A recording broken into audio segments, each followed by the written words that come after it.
आज Kolhapur photographer press club यांच्या वतीने जागतिक छायाचित्र दिनाचे सेलिब्रेशन किंवा त्यानिमित्ताने आज मान्यवरांचा सत्कार सोहळा संपन्न होतो आहे. मी सर्व मान्यवरांना विनंती करते माननीय पद्मश्री सुधारक ओलवे, मान्य ललित गांधी, मान्य जयेश ओसवाल, मान्य मोहन मेस्त्री, सर्वांना विनंती आहे की कृपया त्यांनी स्टेजवर यायचं आहे.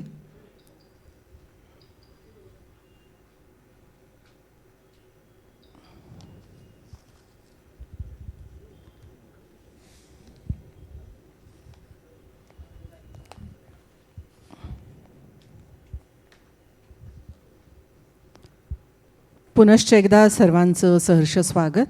मी मान्यवरांना विनंती करते की आजच्या कार्यक्रमाचं उद्घाटन त्यांनी दीपप्रज्वलन करून करावं. कॅमेरा या दीपाच्या शेजारी आहे आणि ही ज्योत प्रज्वलित करून आजच्या जागतिक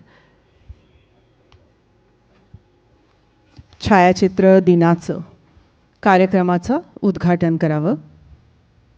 माननीय पद्मश्री सुधारक ओलवे, माननीय ललित गांधी, मान्य जयेश ओसवाल, मान्य मोहन मेस्त्री, पण जोरदार टाळ्यांच्या गजरामध्ये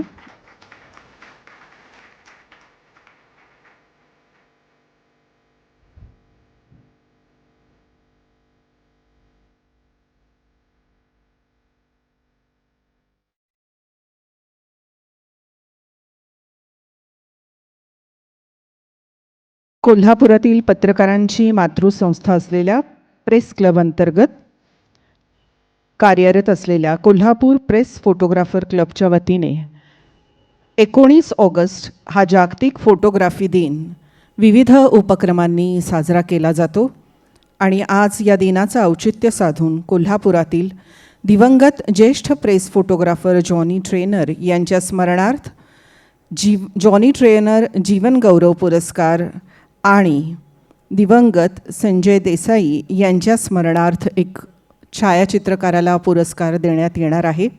आपण सर्वांचं या कार्यक्रमामध्ये पुनश्च एकदा स्वागत आणि मी विनंती करते की या कार्यक्रमाचं प्रास्ताविक करण्यासाठी मान्य मोहन मेस्त्री यांना.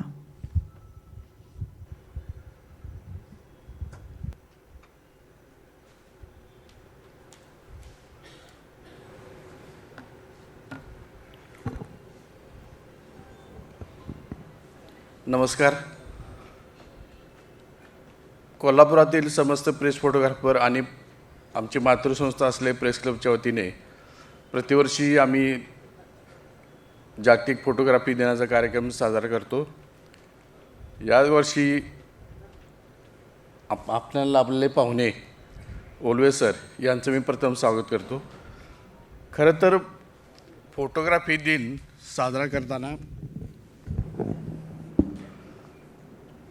दरवर्षी 3 वर्षे झाले आम्ही फोटोग्राफी साजरा करतो. मान्यवरांचा सत्कार असेल किंवा जॉनी ट्रेनर हे ज्यांनी आमच्याबरोबर गेले 20 वर्ष तरी आम्ही एकत्र फोटोग्राफी केली. संजय देसाईसारख्या आमच्याबरोबर काम केले देसाई या दोघांचेही निधन झाले. आम्ही दोघांचेही नावाने 3 वर्ष झाले आम्ही जॉनी ट्रेनरच्या नावानं हा पुरस्कार दिला जातो. जॉनी ट्रेनर म्हणजे आमच्या सगळ्यांचे खरं तर मानले तर 1 नंबरचे गुरु होते. ज्यांनी आम्हाला कॅमेरा धरायचं जरी आम्हाला माहीत असलं तरी पण रस्त्यावर कसं चालावं किंवा लोकांच्यावर संपर्क कसा ठेवावा हे आम्हाला जॉनीने शिकवलं. त्या जॉनीच्या नावानं आम्ही पुरस्कार देण्यासाठी गेले 4 वर्ष आम्ही पुरस्कार देत आहोत. पहिला पुरस्कार आमचे ज्येष्ठ छायाचित्रकार राजा उपळेकर यांना दिला. त्यानंतर दुसरा पुरस्कार मालोजी केरकर म्हणून होते त्यांच्या नावाने दिलेला होता त्यांना. त्यानंतर संजीव देवरुखकर यांनाही आम्ही पुरस्कार दिला. हे पुरस्कार देताना आमची भावना एकच की सिनियर फोटोग्राफर जरी असले ज्यांनी या फोटोग्राफीच्या विश्वात स्वतःला वाहून दिलेला आहे अशा या फोटोग्राफरना आम्ही पुरस्कार देतो. यंदा अचानकपणे आमचे ज्यांच्याबरोबर आम्ही एक 20 वर्षे खांद्याला खांदा लावून फोटोग्राफी केली त्या संजय देसाईंचं दुःखद निधन झालं. त्यामुळं आम्ही त्यांना मानवंदना म्हणून एक वेगळ्या क्षेत्रात काम करणार म्हणजे संजय देसाई म्हणजे एक हुन्नरी फोटोग्राफर आणि कधीही त्या माणसाच्या चेहऱ्यावर आम्ही चिडलेलेपणा किंवा आपण काय म्हणतो त्याला कपड्यावर आठ्या बघितलं नाहीत. आणि वेगळे काहीतरी फोटोग्राफी म्हटलं की पहिल्यांदा पुढं असायचा. तिची आठवण म्हणून संजय देसाईच्या नावाने एक वेगळा फोटो द्यायचा ठरवलं. मग आता वेगळा प्रेस फोटोग्राफी जीवनगौरव तर आम्ही देतच आहोत. म्हणून फोटोग्राफीच्या विश्वात म्हणजे जे स्वतः वेगळ्या क्षेत्रात राहून फोटोग्राफी करणारं असे एक नाव आम्ही ठरवलं घ्यायचं. आणि आमच्या डोळ्यापुढं पहिलं नाव आलं ते संजीव भोर कोल्हापूरचे प्रादेशिक परिवहन अधिकारी आहेत. परंतु त्यांची ह्या फोटोग्राफी विश्वातलं नाव प्रचंड वाईल्ड लाईफ फोटोग्राफी नेचर फोटोग्राफीमध्ये फार आदराने घेतलं जातं. ह्या संजीव भोर यांची आम्ही एकमताने निवड केली आणि त्यांना आम्ही पुरस्कार देत आहोत. या कार्यक्रमाला आमचे मित्र आदरणीय ललित गांधी साहेब आणि नेहमीचप्रमाणे म्हणजे फोटोग्राफर आणि जयेश ओसवाल यांचं नातं म्हणजे अगदी भावाप्रमाणे असतं. फोटोग्राफरांचा कार्यक्रम म्हटलं की जयेशभाईंनी कधीही आम्हाला आपला कार्यक्रम असल्यासारखं म्हणजे आम्हाला सन्मान देतातच किंवा हा कार्यक्रम माझाच आहे म्हणून उपस्थित राहणारे जयेशभाई ओसवाल यांचंही मी स्वागत करतो. आणि आपण सर्वजण आलात याबद्दल आपण सर्वांचं स्वागत करून मी प्रास्ताविक थांबवतो. धन्यवाद.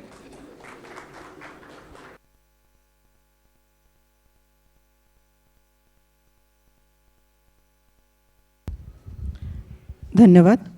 यानंतर मी विनंती करते की मान्यवरांचे स्वागत करावे. शशिकांत मोरे यांना विनंती करते की त्यांनी मान्य ललित गांधी जैन अल्पसंख्याक आर्थिक विकास महामंडळाचे चेअरमन ज्यांना राज्यमंत्रीपदाचा दर्जा आहे त्यांचं स्वागत करावं. मान्य ललित गांधी यांचं स्वागत शशिकांत मोरे.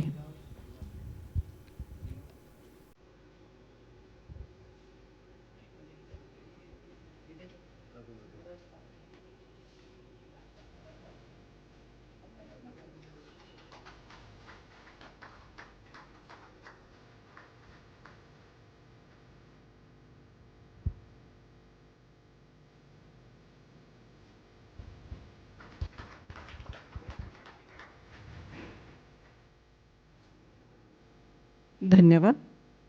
यानंतर मान्य जयेश ओसवाल यांचं स्वागत पप्पू अत्तार यांना करायला सांगते.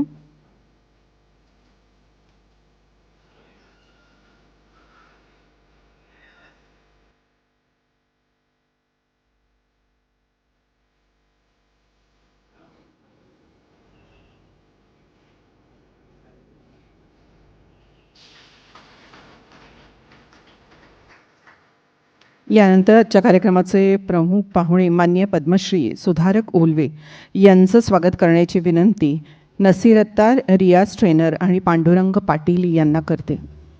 आज कोल्हापूरच्या कला आणि छायाचित्र क्षेत्रामध्ये अतिशय मान्यवर अशा व्यक्तींचं आगमन आहे. त्यांना ऐकण्याची पाहण्याची संधी आज आपल्याला मिळालेली आहे.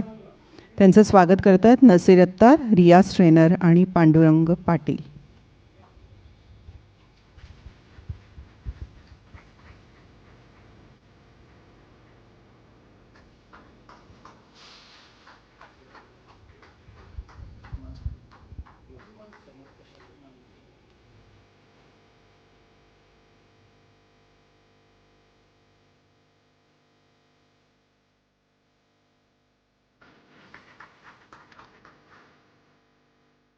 धन्यवाद. फोटोग्राफी दिनाचे औचित्य साधून कोल्हापुरातील दिवंगत ज्येष्ठ प्रेस फोटोग्राफर जॉनी ट्रेनर यांच्या स्मरणार्थ एका ज्येष्ठ छायाचित्रकारास दरवर्षी जॉनी ट्रेनर जीवनगौरव पुरस्काराने सन्मानित करण्यात येते. यंदा ज्येष्ठ छायाचित्रकार मान्य अनिल वेल्हाळ यांची निवड करण्यात आलेली आहे. गेली 35 वर्षांहून अधिक काळ अनिलदादा यांनी प्रेस फोटोग्राफर म्हणून पुढारी, सकाळ, तरुण भारत, लोकसत्ता, केसरी अशा विविध दैनिकात फोटोग्राफी केलेली आहे आणि त्यांची अनेक छायाचित्रे आजही कोल्हापूरकरांच्या मनपटलावर आहेत. त्यांना देण्यात येणाऱ्या मानपत्राचं वाचन करण्याची मी विनंती समर्थ कशाळकर यांना करते. नमस्कार. खरं तर माझ्यासाठी हा एक गौरव आहे की मी या कार्यक्रमामध्ये अनिल काकांच्या जीवन गौरव पुरस्कारानिमित्त दिल्या जाणाऱ्या मानपत्राचं वाचन करतोय. अनिल वेल्हाळ, प्रेस फोटोग्राफीची खरी ओळख. अनिल वेल्हाळ आणि प्रेस फोटोग्राफी हे समीकरणच इतकं घट्ट विणलं गेलंय की अनिल दादांशिवाय कोल्हापूरच्या वृत्तपत्रसृष्टीचा इतिहास अपूर्णच राहील. ऑटोमोबाईल क्षेत्रातली पदविका घेतल्यानंतर अनिल वेल्हाळ यांनी फोटोग्राफीच्या क्षेत्रात पाऊल ठेवणं हा एक योगायोग होता. पण गळ्यात कॅमेरा पडल्यानंतरचा तो योगायोग वृत्तपत्रसृष्टी आणि कोल्हापूरच्या कला संस्कृतीसाठी सुखद ठरला.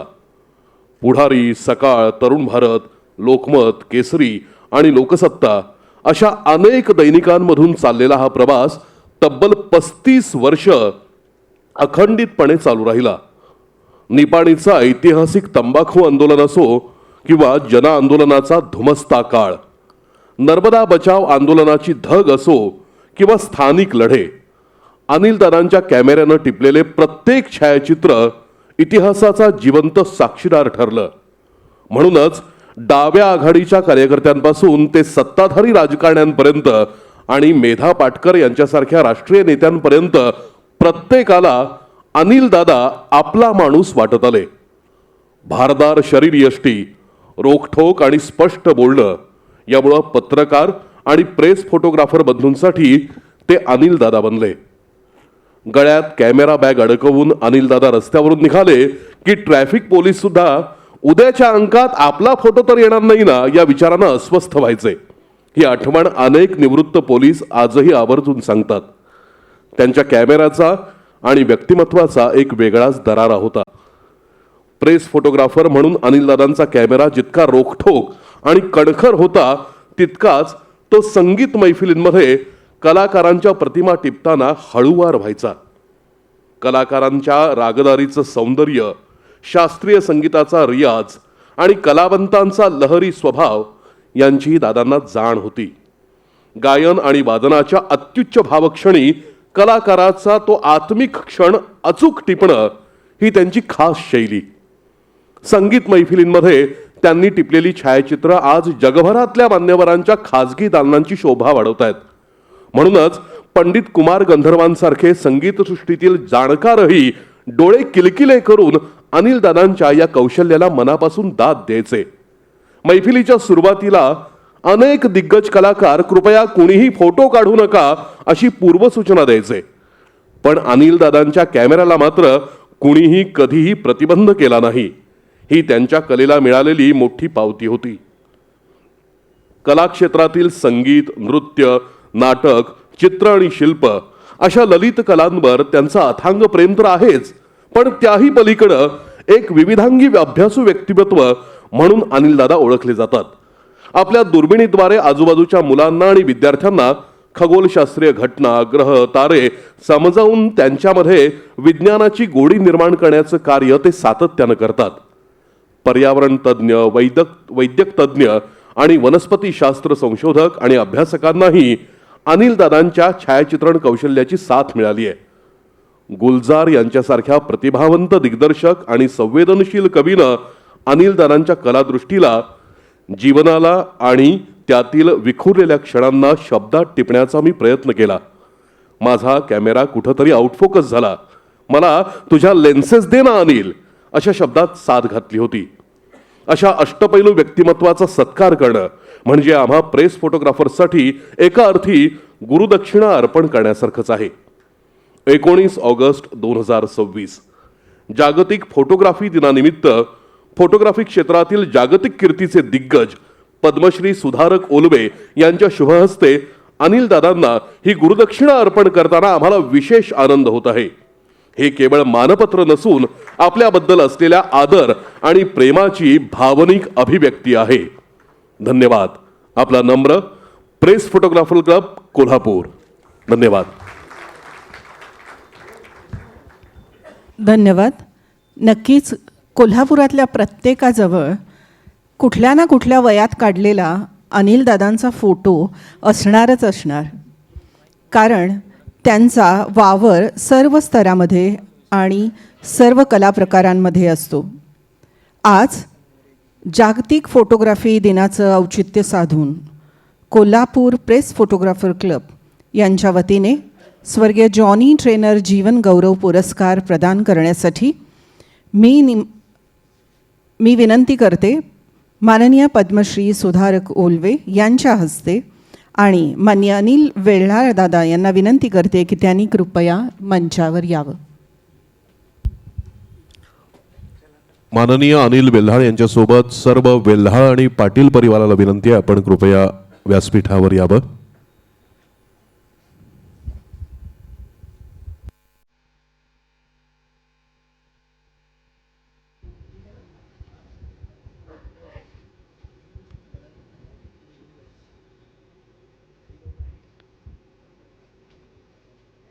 असं म्हणतात की तस्वीरें होना बहुत ज़रूरी है, क्योंकि आईने गुजरा हुआ वक्त नहीं बयां करते. कोल्हापुरातील गेल्या 36 वर्षाचा कलेचा, सामाजिक जीवनाचा, राजकीय जीवनाचा इतिहास अनिलदादांच्या फोटोमधून झळकत असतो. आजही ते आपले विविध छंद जोपासत कार्यरत आहेत आणि तरुण फोटोग्राफरना मार्गदर्शन करत आहेत. मी माननीय पद्मश्री सुधारक ओलवे यांना विनंती करते की त्यांनी सन्मान चिन्ह देऊन त्यांचा जीवन गौरव पुरस्काराने गौरव करावा. या पुरस्कारासोबतच ₹11,000 याचा प्रतिकात्मक धनादेश देण्यात येणार आहे. हा मान्य जयेश ओसवाल यांच्या पिताजींच्या स्मरणार्थ तेही रक्कम देतात. आज अनिलदादांच्या सोबत त्यांचं सर्व परिवार आहे. कुटुंबाच्या प्रेमाशिवाय आणि आधाराशिवाय माणूस प्रगती करत नाही. त्यामुळेच दादांनी आज आपल्यासोबत आपले हितचिंतक, मित्र या सर्वांना सोबत ठेवलं आहे. आपण जोरदार टाळ्यांच्या गजरामध्ये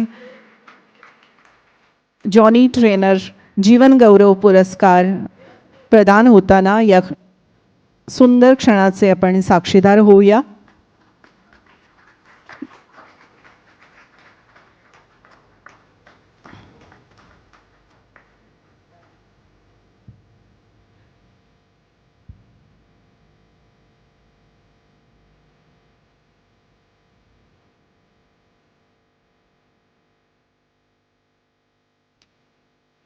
स्मृतिचिन्ह, मानपत्र आणि ₹11,000 धनादेश असं या पुरस्काराचं स्वरूप आहे.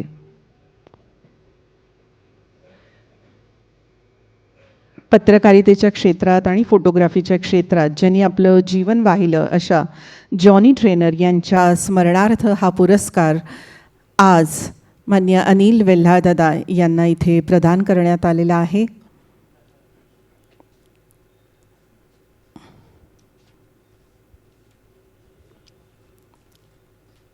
असं म्हणतात की जे 1000 शब्द सांगू शकत नाहीत ते एक फोटो सांगत असतो आणि नेमका अर्थ आपला लोकांपर्यंत पोहोचवत असतो.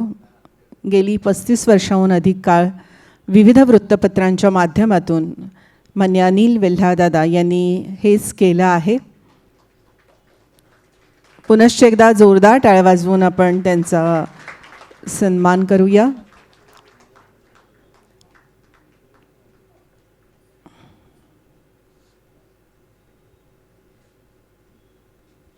धन्यवाद.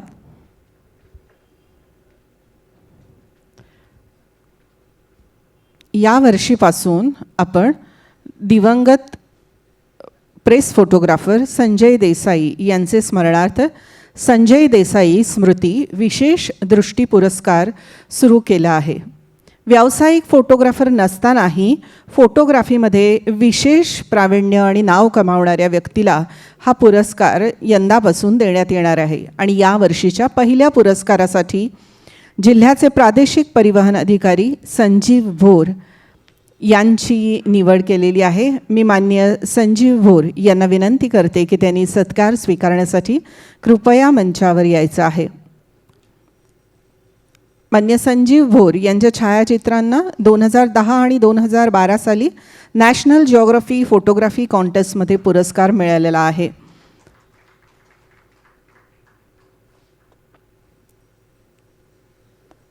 परिवहन अधिकारी म्हणून काम करत असतानाही आपल्यातला कलाकार जिवंत ठेवून आपल्या कॅमेऱ्याच्या दृष्टीतून वन्यजीवांचे सुंदर क्षण टिपणाऱ्या माननीय संजीव भोर यांना स्वर्गीय संजय देसाई विशेष दृष्टी पुरस्काराने आज सन्मानित करण्यात येत आहे.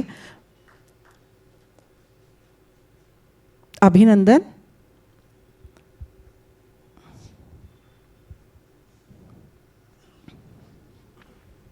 धन्यवाद.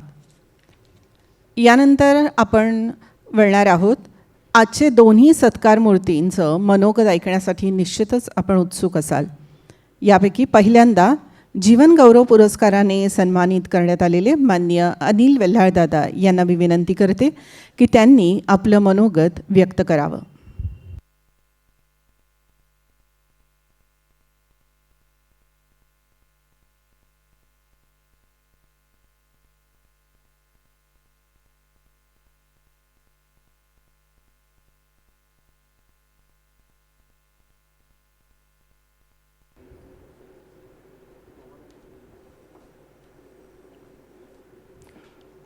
नमस्कार.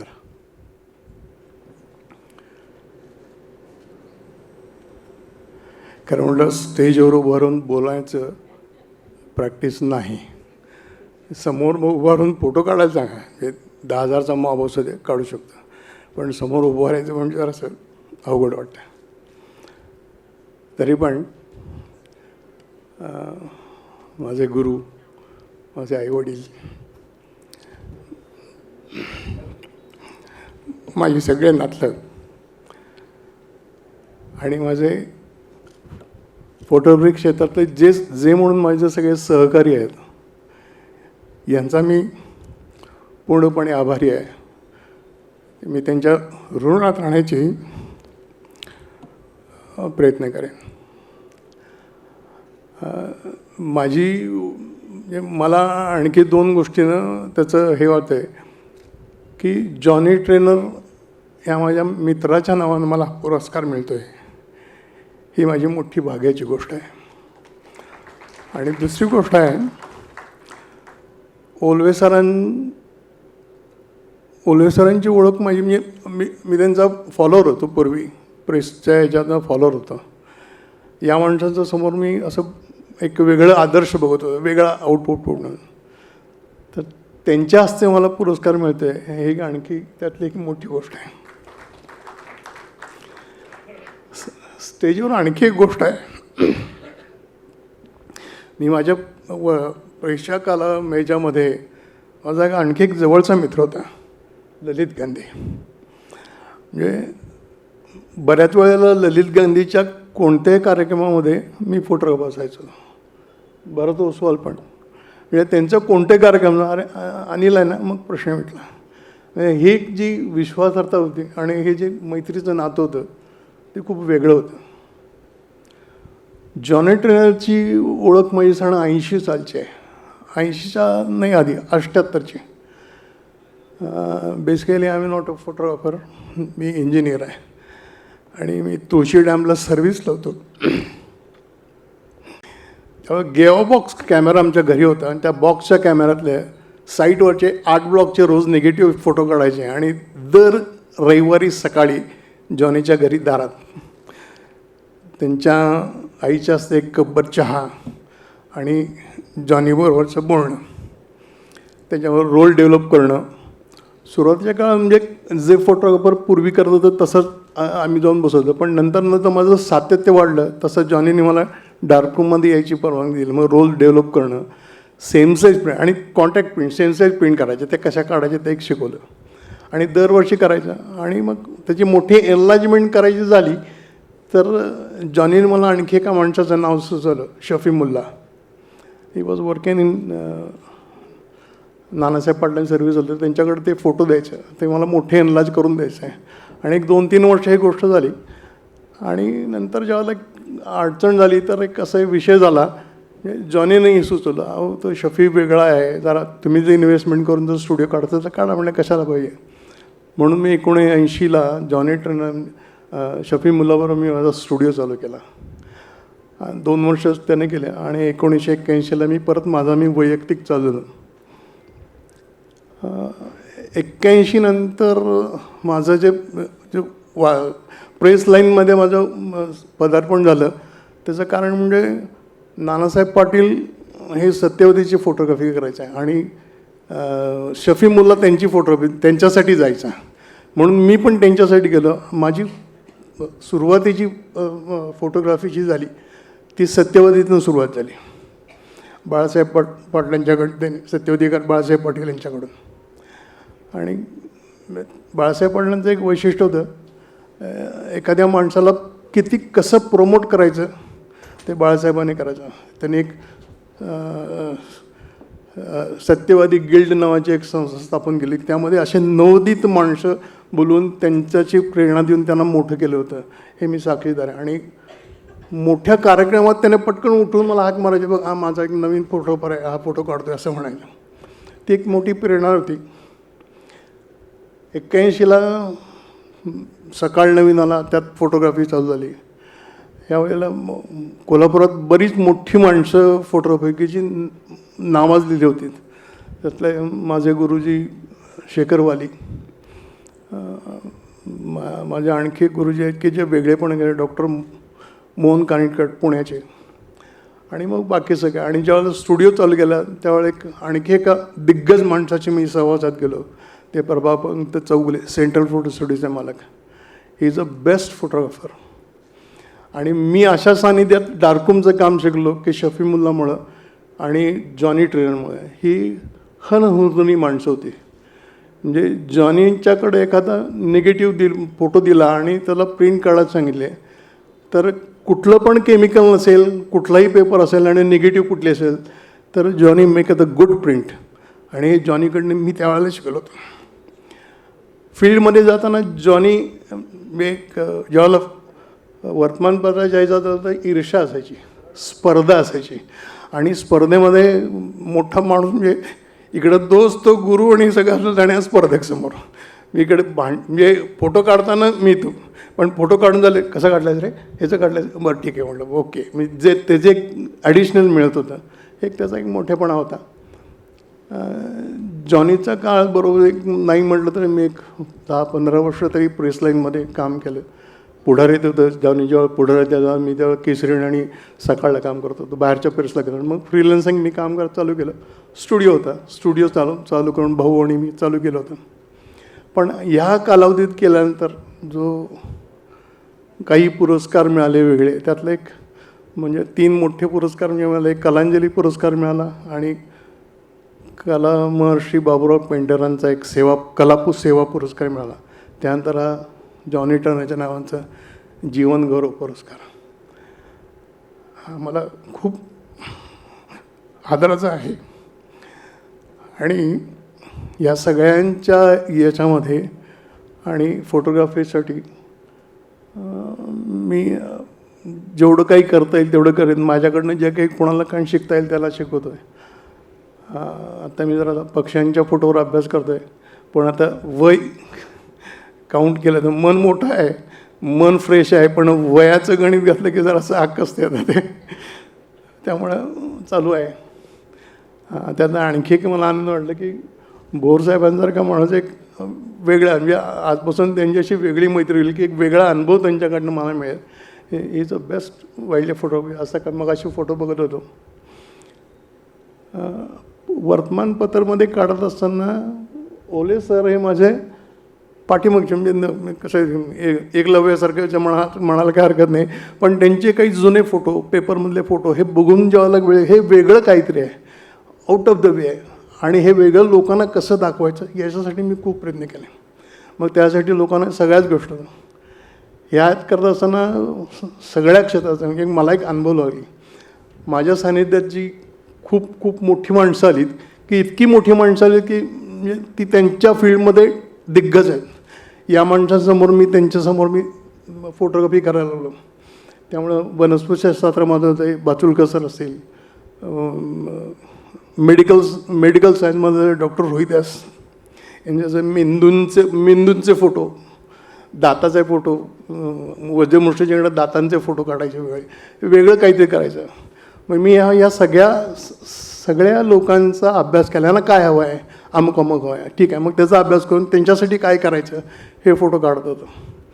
आणखी काय म्हणजे काही गोष्टी खूप गमतीशीर म्हणजे जी मोठी दिग्गज माणसं आहेत त्यांना ते शक्य होत नव्हतं. पण काही हे फोटो काढताना हे वेगळं फोटो आहे.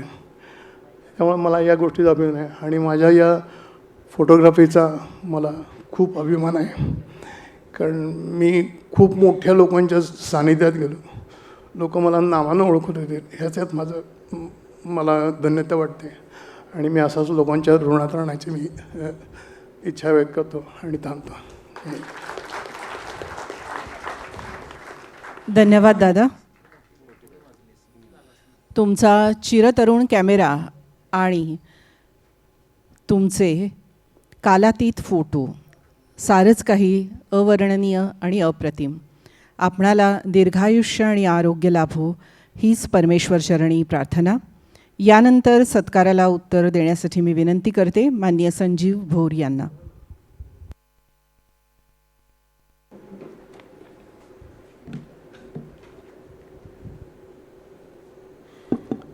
मी फोटोग्राफी करतो, परंतु भाषण करायला काही जमत नाही. त्यामुळे काही चूक झाली तर नक्कीच आपण माफ कराल मला. काही एखादा फोटो असा असतो की पूर्ण भाषण सांगून जातं. आज जागतिक फोटोग्राफी दिनानिमित्त कोल्हापूर जिल्हा प्रेस फोटोग्राफर क्लब तर्फे मला संजय देसाई दृष्टी पुरस्कार हा त्यांनी दिला. याबद्दल मी सर्वप्रथम आपले खूप खूप आभार मानतो. मला 2010-2012चा नॅशनल जिओग्राफीचा अवॉर्ड मिळाला आहे. त्यानंतर USA काही अवॉर्ड्स आहेत, ऑस्ट्रेलियाचे काही अवॉर्ड्स आहेत. परंतु त्या अवॉर्ड मिळाल्याबद्दल मला जितका आनंद झाला नाही तितका याच करवीर नगरीमध्ये मी जिथे काम करतो त्या ठिकाणी माझा सत्कार झाला. हे मला खूप खूप आनंदाचं वाटतं किंवा हे मी खूप भाग्यवान आहे की त्यामुळे मला या ठिकाणी हा पुरस्कार प्राप्त झालेला आहे. आणि विशेषतः हा पुरस्कार सुधाकर ओलवे सरांच्या हस्ते मिळणं ही खरंच खूप भाग्याची गोष्ट आहे. मंचावर उपस्थित पद्मश्री श्री सुधाकर ओलवे सर, ललित गांधी सर, जयेश अस्वालजी, मोहन मिस्त्री साहेब, उपस्थित सर्व प्रेस फोटोग्राफर क्लबचे सदस्य, आमच्या या ठिकाणी खरटमल साहेब आलेले आहेत, आमचे कोल्हापूर जिल्हा वाहतूक समन्वय समितीचे सदस्य या ठिकाणी आलेले आहेत.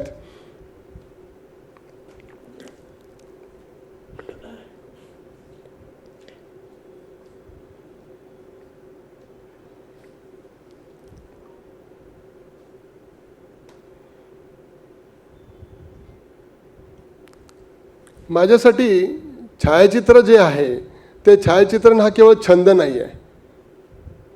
एक प्रकारचं हे मेडिटेशन आहे की मी आठवडाभर महिनाभर या वेगवेगळ्या फील्डमध्ये वेगवेगळ्या कामाच्या जबाबदाऱ्या करतो. त्यातून माणसाला एक स्ट्रेस येतो आणि तो स्ट्रेस रिलीफ करण्यासाठी प्रत्येकजण काहीतरी वेगवेगळे छंद जोपासतो किंवा छंद शोधतो. कोणी गाण्याचा छंद जोपासत असेल, कोणी ट्रेकिंग करत असेल, कोणी पुस्तकं वाचत असेल. परंतु माझ्या दृष्टीने छायाचित्रण हा त्यातून एक स्ट्रेस रिलीफ करण्यासाठीचा एक छंद आहे. रोजचे निर्णय घेताना, कार्यालयीन कामकाज करताना, नागरिकाच्या अपेक्षा, प्रशासनातील धावपळ, जबाबदारी यातून वेळ काढणं खरंच सोपं नसतं. म्हणजे मी महिनाभर किंवा वर्षभर सुरुवातीला जानेवारी महिन्यात सुरू झाल्यानंतर शासनाचं कॅलेंडर येतं. कॅलेंडर आल्यानंतर पहिल्यांदा काय पाहत असेल तर जोडून सुट्ट्या कुठल्या येतात. म्हणजे शुक्रवार शनिवार रविवारची सुट्टी आहेच, मंगळवारची सुट्टी आली की मधली एक सोमवारची एक रजा टाकली की पूर्ण 4 दिवस मिळतात आणि मग कुठेतरी ताडोबाच्या जंगलात जा, पेंचच्या जंगलात जा, अशी ती कसरत असते. म्हणजे महिनाभर वर्षभराचं कॅलेंडर आधीच तयार असतं. म्हणजे बक्सा म्हणून एक पश्चिम बंगालमध्ये जागा आहे ज्या ठिकाणी खूप सुंदर हाईड आहे, खूप सुंदर पक्षी येतात. त्याचं वर्षाचं बुकिंग असतं. फेब्रुवारीचं बुकिंग आम्ही 6 महिन्यापूर्वीच करून ठेवलेलं आहे. फेब्रुवारी 2027मधलं बुकिंग हे 6 महिन्यापूर्वी केलेलं आहे. तर अशा प्रकारे त्या ठिकाणी केलं जातं आणि एक आनंद मिळतो. म्हणजे जंगलात गेल्यानंतर सकाळच्या वेळेस उठणे, पहाटेचा तो प्रकाश अनुभवणे, पक्ष्यांचा किलबिलाट अनुभवणे, एखाद्या वाघाची किंवा बिबट्याची वाट बघत तासनतास थांबणे, यामुळं मन अतिशय विलक्षण शांत होतं. आणि त्यानंतर म्हणजे सगळेच फोटोग्राफर्स आहेत त्यामुळे त्यांना वेगळं सांगायला नको, परंतु 2-4 तास वाट बघितल्यानंतर अचानक एखादा वाघ आपल्यासमोर येतो, त्याची त्यावेळेस ते क्लिक केल्यानंतरचा जो आनंद आहे तो आनंद शब्दात सांगणं शक्य नाही. आणि मग वेगवेगळे प्रसंगही येतात की त्या प्रसंगाचा म्हणजे भीतीदायक प्रसंग देखील येतात. म्हणजे एक प्रसंग मला सांगायला नक्कीच आवडेल की मी झांबियाच्या जंगलामध्ये गेलो होतो. झांबियाच्या जंगलामध्ये गेल्यानंतर 2 लॉजेस आम्ही सिलेक्ट केले होते की जे ठिकाणी आम्हाला हाईड उपलब्ध होती. त्यात पहिल्या लॉजला 3 दिवस आणि दुसऱ्या लॉजला 3 दिवस असं राहत होतो. पहिल्या लॉजच्या 3ऱ्या दिवशी आम्हाला असं वाटलं की उद्यापासून आपण त्या लॉजला आहोत, त्या लॉजमधली हाईड कशी आपण पाहूया. आणि म्हणून त्या हाईडला त्या एरियामध्ये गेलो जंगलातल्या आणि त्या लॉजमध्ये गेलो. त्या ठिकाणी जे मॅनेजर होते त्यांना सांगितलं की उद्यापासून आम्ही ह्याच लॉजला राहणार आहोत, तर आम्हाला हाईड पाहायची आहे. तर त्यांना विचारलं की काय सध्या इथे काय सायटिंग आहे किंवा काय आहे. त्यांनी सांगितलं आता काही नाही आहे, पण काल रात्रीपर्यंत एक पूर्ण प्राईड त्या लॉजच्या बाहेर बसलेली होती, पण आता कोणीही नाही आहे, तर तुम्ही जाऊन पाहू शकता. मग मी, माझा एक मित्र आणि गाईड आम्ही असे 3 जण रस्त्याने जायला लागलो. तर अक्षरशः 50 मीटरवरती हाईड होती. 50 मीटरच असेल अंतर, त्यापेक्षा कमी असेल. आम्ही त्या हाईडकडे गेलो, त्यांनी सांगितलं काहीच नाही आहे तिथे. आणि 50 मीटरवर पोहोचलो आणि भला मोठा एक मेल लायन त्या हाईडमधून असा बाहेर आला. आणि आम्ही पायी चाललो होतो आणि हातात कॅमेरा. गाईडनी सांगितलं की स्तब्ध उभे राहा. म्हणजे इतक्या जवळ जाऊन कॅमेराची हौस असूनसुद्धा कॅमेरा उचलला नाही आणि फोटो काढला नाही. परंतु तो मेल लायन बाहेर आला, त्याने आमच्याकडे पाहिलं आणि तो शांतपणे दुसरीकडे निघून गेला. म्हणजे प्राण्याचा माणसासारखं नसतं की त्याचं जर पोट भरलेलं असेल तर तुम्ही किती त्याच्या जवळ गेला तरी तो काही करत नाही, आणि आपण त्याच्या वाटी गेलो नाही तर तो देखील आपल्याला काही करत नाही. तर असे वेगवेगळे प्रसंग येतात. ते 3-4 दिवस मला जंगलामध्ये चांगली ऊर्जा देतात. आणि ती ऊर्जा मिळाल्यानंतर माझं मन शांत किंवा मेडिटेशनसारखं झाल्यानंतर मी परत कार्यालयात येऊन पुन्हा एकदा कार्यालयीन कामकाज नव्या जोमाने, नव्या उमेदीने पुढील महिनाभर 2 महिने करू शकतो. वेगवेगळे त्यामुळे ह्या निमित्तानं मला वेगवेगळे भारताचा वेगवेगळे प्रदेश पाहायला मिळाले. पहिल्यांदा फक्त वाईल्ड लाईफ फोटोग्राफी म्हणजे मॅमल्स करत होतो, त्यामध्ये मग लेपर्ड, टायगर याची खूप क्रेज असते फोटोग्राफी करताना. तर ती क्रेज असताना पण वाईल्ड लाईफ फोटोग्राफी करणाऱ्या सगळ्यांना माहिती आहे की ताडोबात जायचं असेल तर 4 महिने आधी बुकिंग करा. त्यानंतर म्हणजे ते खूप अवघड आहे आणि तेवढी सुट्टी आम्हाला मिळत नाही, त्यामुळे इतक्या सहजासहजी काय ते होऊ शकत नाही. मग यातनं मी मार्ग काढला की आपण बर्ड फोटोग्राफी करू. मग बर्ड फोटोग्राफीच्या निमित्ताने वेगवेगळ्या लोकेशनला गेलो. म्हणजे पश्चिम बंगालमधील लावा लटपंचर असेल किंवा उत्तराखंडमधील सत्ताल पंगोट असेल किंवा कोकणामधलं मानगाव असेल, सिंधुदुर्ग असेल, अशा वेगवेगळ्या ठिकाणी जातो. त्या ठिकाणी गेल्यानंतर त्यांच्या जे लोकल लोक असतात त्यांच्या त्या होमस्टेमध्ये राहायचं, त्यांनी त्यांच्या घरात जे केलेलं अन्न आहे तेच खायचं, त्यात जो आनंद मिळतो. आणि नंतर त्याच उत्तराखंडच्या प्रदेशामध्ये पायी फिरायचं. यामध्ये जो आनंद मिळतो तो आनंद आपल्याला कुठे मोठ्या डेस्टिनेशनला गेलं तरी मिळणार नाही असं माझं फिलिंग आहे. त्यामुळे अशा वेगवेगळ्या ठिकाणी वेगवेगळ्या लोकेशन्सला मी फिरतो आणि त्या ठिकाणचे फोटोग्राफ्स काढतो आणि आनंद मिळतो. त्यामुळे आज या ठिकाणी मला माझं मनोगत व्यक्त करण्याची संधी दिली आणि प्रेस फोटोग्राफी क्लब कोल्हापूर यांनी या ठिकाणी माझा सत्कार केला, त्याबद्दल मी त्यांचे पुनश्च एकदा आभार मानतो आणि माझे 2 शब्द संपवतो. जय हिंद, जय महाराष्ट्र. धन्यवाद सर. दोन्ही सत्कारमूर्तींना विनंती आहे की एक ग्रुप फोटो आपण घेणार आहोत प्रेससाठी. ते कृपया आपल्या सन्मान चिन्हासह पुढे यावे. मध्ये जोसेफ निसेफोर निएप्स यांनी कॅमेरा ऑब्स्क्युरामधून जगातील पहिला कायमस्वरूपी फोटो टिपला. याची कल्पना इसवी सन पूर्व 4थ्या शतकात ॲरिस्टॉटलनेही मांडली होती आणि एका चायनीज फिलॉसॉफरने. त्यानंतर 1826मध्ये हा फोटो घेतला आणि यावर्षी जवळजवळ या पहिल्या फोटोला 200 वर्ष होऊन गेलेली आहेत. 200 वर्षांचा हा प्रवास, 200 वर्षांची ही सफर. आणि आज या जागतिक फोटोग्राफी दिनानिमित्त कोल्हापूर प्रेस फोटोग्राफर क्लब यांच्या वतीनं हे जीवनगौरव पुरस्कार आणि विशेष दृष्टी पुरस्कार दोन्ही सन्मानार्थींना प्रदान करण्यात आलेले आहेत. आणि या कार्यक्रमासाठी मान्य सुधारक ओल्वे पद्मश्री, छायाचित्रकारांच्या जगतामध्ये पद्मश्री मिळवलेले ते फोटोग्राफर आहेत.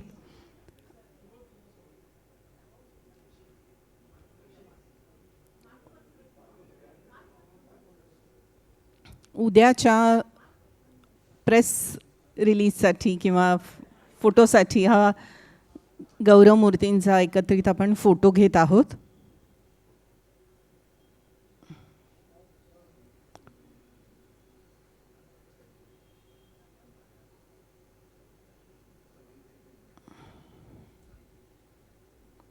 पहिलं छायाचित्र जे घेतलं ना ते फ्रान्समधल्या सेंट लूक द वॅरेन येथील निसेफोर निएप्स यांच्या खिडकीतून फ्रान्समधल्या पॅरिस शहराचं ते छायाचित्र घेतलं गेलं. आणि त्या छायाचित्राचं नाव आहे view from the window at लेग्रा.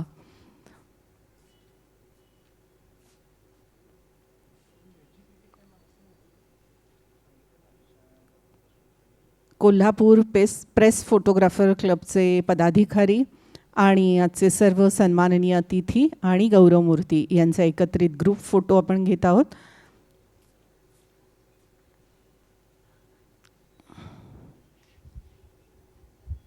पहिल्या फोटोला जगातल्या 200 वर्ष झाल्यानंतर आज हा फोटोग्राफी दिन साजरा करण्यात येतो आहे.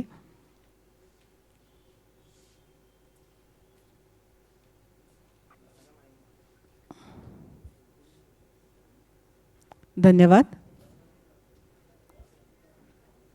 यानंतर आजच्या कार्यक्रमाचे अध्यक्ष जैन अल्पसंख्याक आर्थिक विकास महामंडळाचे चेअरमन राज्यमंत्री दर्जा माननीय ललित गांधी यांना विनंती आहे की त्यांनी आपलं अध्यक्षीय भाषण करावं.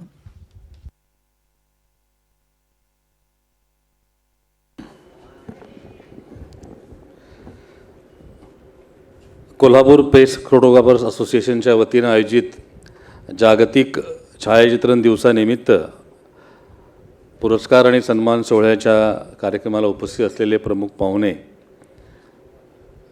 फोटोग्राफी विश्वातलं मला माहीत नाही अजून कुणी पद्मश्री असेल असं फार क्वचित पाहायला मिळतं. पद्मश्री सुधारक ओल्वे साहेब या कार्यक्रमाच्या निमित्तानं उपस्थित असलेले दुसरे प्रमुख पाहुणे माझे सहकारी मित्र जयेशभाई ओसवाल, मोहन मिस्त्री व आपल्या फोटोग्राफर असोसिएशनचे सर्वच पदाधिकारी व ज्यांना आज आपण जीवन गौरव पुरस्कार दिला ते माझे मित्र अनिल वेल्हाळ व संजय देसाई दृष्टी पुरस्कार ज्यांना दिला ते आपले प्रादेशिक परिवहन अधिकारी संजीव भोर साहेब व या कार्यक्रमाच्या निमित्तानं उपस्थित असलेले सर्वच मान्यवर. अनेक जुने मित्र या निमित्तानं भेटले. राजा उपळेकरसारखे. बऱ्याच वेळेला आपण म्हणतो की लग्नात आपला वाढपी ओळखीत असले एखादी जिलेबी जास्त मिळते. त्यामुळे आम्ही लहानपणा म्हणजे सामाजिक कार्याला सुरुवात केली त्यावेळी खूप कौतुक करायचं. पेपरमध्ये माझा फोटो येतो का नाही, तो व्यवस्थित छापला जातो. मी फोटोग्राफर ओळखीचा असला की त्याला असं खून करायची, माझा फोटो जरा व्यवस्थित घे. मग पप्पूला सांग, नसीरला सांग, अनिल असला तर काही काळजी नाही, असं ते सगळं असायचं. त्या काळात सुरुवात केली त्यावेळी खूप असं कौतुक असायचं पेपरमध्ये फोटो कसा येतो ते. तर जयेश भाईंचे तुमच्या सगळ्यांचे खूप जवळचे संबंध आहे. आम्हाला आता कळालं की जयेश भाईला नेमकं ती जागा सापडते कशी फोटोत चांगलं दिसण्याची. तुम्हाला पूर्वी तुमच्याकडून आम्ही शिकलो होती. तर खरं तर माझा आजचा दिवस मुंबईतला असतो, मंगळवार बुधवार सरकारी जबाबदारी असल्यामुळं. पण ज्यावेळी मोहन आणि आधी आला आणि हे कार्यक्रमाचं स्वरूप सांगितलं आणि अनिलला पुरस्कार देणार म्हटलं हा आपल्या जीवनातला एक आनंदाचा क्षण आहे. अनिलची माझी मैत्री 40 वर्ष जुनी आहे. अनिल बंडू म्हणजे माझ्या सुरुवातीच्या काळातले, तरुणपणातले, शाळेतल्या जीवनातले जे मित्र जे मला आजही लल्या म्हणू शकतात, त्यातले हे बंड्या गेला पण अनिल आहे. तर अशा मित्राला हा जीवन गौरव पुरस्कार मिळतो आणि तो आपल्याला त्या कार्यक्रमाला व्यासपीठावर उभारायची संधी मिळते. म्हणून म्हटलं नक्की मी मुंबई एक दिवस पुढे ढकलता येईल, पण हा कार्यक्रम चुकवायचा नाही. जे न देखे रवी ते देखे कवी असं म्हणतात. म्हणजे सूर्यालाही जी कल्पना सुचणार नाही ती कवीला सुचते. तसं फोटोग्राफरकडं एक कौशल्य असतं जे कोणालाही सहजासहजी कळणार नाही. ते नेमकं टिपता कसं येईल आणि हे वैशिष्ट्य ज्याला कळतं तो यशस्वी ठरतो. आता फोटोग्राफीत अनेक स्थित्यंतर झाली. यांनी सांगितलं आता 200 वर्ष झाली पहिला फोटो काढला त्या गोष्टीला. आता ते आपल्याला माहीत असलेला इतिहास 200 वर्षाचा आहे आणि 200 वर्ष ज्या दिवशी होत आहेत ज्या दिवशी हा पुरस्कार वितरण सोहळा होतोय हे एक आगळं वेगळं वैशिष्ट्य म्हणता येईल आजच्या कार्यक्रमाचं. पण तो खजुराहो मंदिर तुम्ही ज्यांनी बघितलं असेल तर त्या खजुराहो मंदिरमध्ये जे ते मंदिर 1,500-2,000 हजार वर्ष जुनं आहे. त्या ठिकाणी जे कोरीव काम केलेलं आहे त्यात कॅमेरा दिसतो. मग त्यावेळी कॅमेराचं कसं काय त्यांनी कोरीव काम केलं हे खरंच हा एक संशोधन करण्याचा विषय आहे की नेमकी ही कला कधीपासून सुरू झाली. तरी आपल्याला माहीत असलेलं 200 वर्ष म्हटलं ते फार मोठा कालावधी आहे आणि या 200 वर्षात अनेक स्थित्यंतरं या फोटोग्राफी क्षेत्रानं बघितली. तंत्रज्ञानामध्ये इतका बदल झाला. पूर्वीचे कॅमेरे अनिल जसा म्हटलं तो गेअरचा कॅमेरा ते आम्ही त्याकडे बघायचे सगळे जुने सगळे इन्स्ट्रुमेंट सगळे वेगवेगळ्या पद्धतीचे. आता खूप कौतुक वाटतं त्या पद्धतीचे कॅमेरे बघतानासुद्धा. आणि आता ते शटर स्पीड आणि हायस्पीड आणि हे सगळं आता ते मेगापिक्सल त्या मोबाईलनं सगळं समीकरणच बदलून टाकली. आणि या सगळ्या स्थित्यंतरांना पार करूनही ही कला आज तितकाच ताकदीनं आपलं वैशिष्ट्य टिकवून आहे. ह्या फोटोग्राफीचं वैशिष्ट्य आहे. पूर्वी त्यावेळी आम्ही एखादा फोटो अर्जंट पाहिजे तर सांगायला रोल संपायचा आहे थांब रे जरा अजून तो रोल शिल्लक आहे मग रोल कट करून काढ रे ते कर डेव्हलप मला अर्जंट आहे. आता काय 1 सेकंदात आम्ही खाली उतरायच्या आधी तो फोटो सोशल मीडियावर गेलेला असतो. हे जे तंत्रज्ञानाचं स्थित्यंतर आहे हे खरंच एक लक्षणीय स्थित्यंतर आहे. आणि या फोटोग्राफी व्यवसायामध्ये काम करणाऱ्या लोकांनाही अनेक या चढउतारांचा सामना करावा लागला आणि हे करून त्याला कसं मेकअप व्हायचं ही कला या सगळ्यांनी साध्य केली. अर्थात प्रेस फोटोग्राफी आणि बाकीची कमर्शियल फोटोग्राफी यात बरंच अंतर असतं. त्यामुळे या आमच्या सगळ्या प्रेस फोटोग्राफर मित्रांनी त्यांची कला तर चांगल्या पद्धतीनं जपलीच आहे, परंतु या क्षेत्रातल्या आपल्या सहकाऱ्यांचं कौतुक करण्याचा उपक्रम तुम्ही जो करता तो खरंच आनंद देणारा आहे. आणि या निमित्तानं तुम्ही या क्षेत्रातले दिग्गज बोलवताना त्यांचं अनुभव ऐकणं ही खरी मेजवानी आहे. आज जसं सुधारक ओलवे साहेबांना तुम्ही या ठिकाणी आणलं ही कोल्हापूरच्या आम्हा सर्वांसाठीच एक वेगळी मेजवानी आहे. त्यांचं सगळ्या गोष्टी किंवा त्यांचा अनुभव ऐकणं. जसं गौतम राजाध्यक्षांचं आपण एक वेगळं वैशिष्ट्य ऐकतो किंवा बघतो अशा पद्धतीचे एक व्यक्तिमत्व आपण या निमित्तानं या ठिकाणी आणलेत. याबद्दलही मला आपल्या सर्वांचं मनापासून कौतुक करायचे. आणि दोघांचेही मनोगत ऐकल्याने आपल्याला सगळ्यांना ओलवे साहेबांचं ऐकायचं मी काही फारसा वेळ घेणार नाही, परंतु एक अतिशय चांगल्या कार्यक्रमाला या निमित्तानं मला सहभागी होता आलं याचा मला नक्की आनंद आहे. सगळेच माझे आता प्रेस फोटोग्राफरी करणारे सगळेच आमचे मित्र आहेत. अगदी आता 40 वर्षाच्या वाटचालीमध्ये सगळ्यांची मैत्री अरेतुरेच्या सारखी आहे आणि त्यामुळे खूप आनंद वाटतो की आपल्या सगळ्या सहकाऱ्यांच्या एका कार्यक्रमाला आपल्याला कुठल्या ना कुठल्या निमित्तानं सहभागी होता आलं. आणि अनिल वेल्हाळ आणि संजीव भोर साहेब या दोघांनाही या पुरस्कार देताना त्यांना जितका आनंद झाला तितकाच आपल्या सर्वांना आणि आम्हालाही मनापासून आनंद झालेला आहे. अनिलनं तर माझ्या लग्नाची फोटोग्राफीसुद्धा अनिलने केली होती. मी फार क्वचित असा आपल्याला आनंद आज पुन्हा एकदा त्या निमित्तानं आम्हाला आठवणीला उजाळा देता आला. पुन्हा एकदा आपल्या सर्वांना मी फोटोग्राफी दिनाच्या शुभेच्छा देतो. दोन्ही सन्मानार्थींचं मनपूर्वक अभिनंदन करतो आणि त्यांना असंच भविष्यामध्ये अजून चांगले सत्कार घेण्याची संधी मिळावी अशी अपेक्षा व्यक्त करतो आणि थांबतो. जय हिंद, जय महाराष्ट्र. धन्यवाद सर. यानंतर आपण पद्मश्री सुधारक ओलवे यांचा स्लाइड शो बघणार आहोत. कोल्हापूरमध्ये आज हे ज्येष्ठ प्रेस फोटोग्राफर आलेले आहेत. तसेच सामाजिक माहितीपट, छायाचित्रकार आणि मास्टर ऑफ लाईट अशी त्यांची ओळख आहे. दुर्लक्षित सफाई कामगार, कुपोषण, विदर्भामधले शेतकरी आणि बालमृत्यू यावर माहितीपट त्यांनी सादर केलेले आहेत, जे अतिशय गाजले. समीक्षकांची आणि रसिकांची वाहवा यांनी मिळवली. पद्मश्री पुरस्काराने सन्मानित ते एकमेव छायाचित्रकार आहेत. सुधारक ओलवे यांची कृष्णधवल छायाचित्र मालिका तमाशा या लोककलेचा साक्षात फडच उभा करतात. लावणी सादर करणाऱ्या स्त्रियांचं पडद्यासमोरलं आयुष्य चकचकीत असेलही, अदाकारी दिलखेचक असेलही, पण या पडद्याच्या मागे त्यांच्यातल्या कलावंतांच्या जगण्याची वेदना या फोटोंमधून प्रकर्षाने दिसून येते. सुधारक ओलवे यांनी कॅमेऱ्याने टिपलेली या अदांमागची मजबुरी, असहायता, वेदना, वंचना, कला आणि जगणं यातला विरोधात्मक शोषण भाव दाखवते. अभावग्रस्तांच्या कलेचं आणि जगण्याचं रूपक म्हणजे सुधारक ओलवे यांची छायाचित्र असं म्हणता येईल. आजच्या या कार्यक्रमाच्या निमित्ताने त्यांच्या उत्कृष्ट छायाचित्रांचा स्लाइड शो, प्रेस फोटोग्राफी आणि फोटोग्राफरने जपायचे सामाजिक भान या विषयावर, तसेच मोबाईल फोटोग्राफर असलेल्या आजच्या तरुण पिढीला काही टिप्सही ते देणार आहेत आणि शेवटी उपस्थितांच्या प्रश्नांना उत्तरही देणार आहेत. तर आपण आता बघणार आहोत माननीय पद्मश्री सुधारक ओलवे यांच्या नजरेतून टिपलेले फोटो आणि त्या फोटोंचा स्लाइड शो.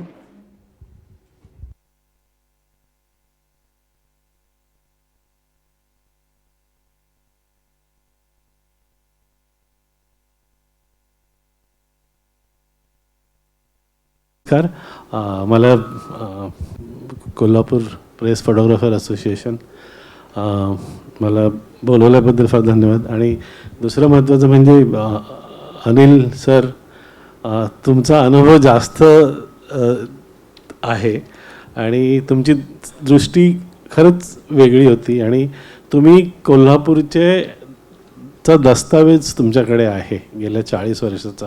आणि मला वाटतं ते सर्वात मोठं काम आहे तुमचं, जे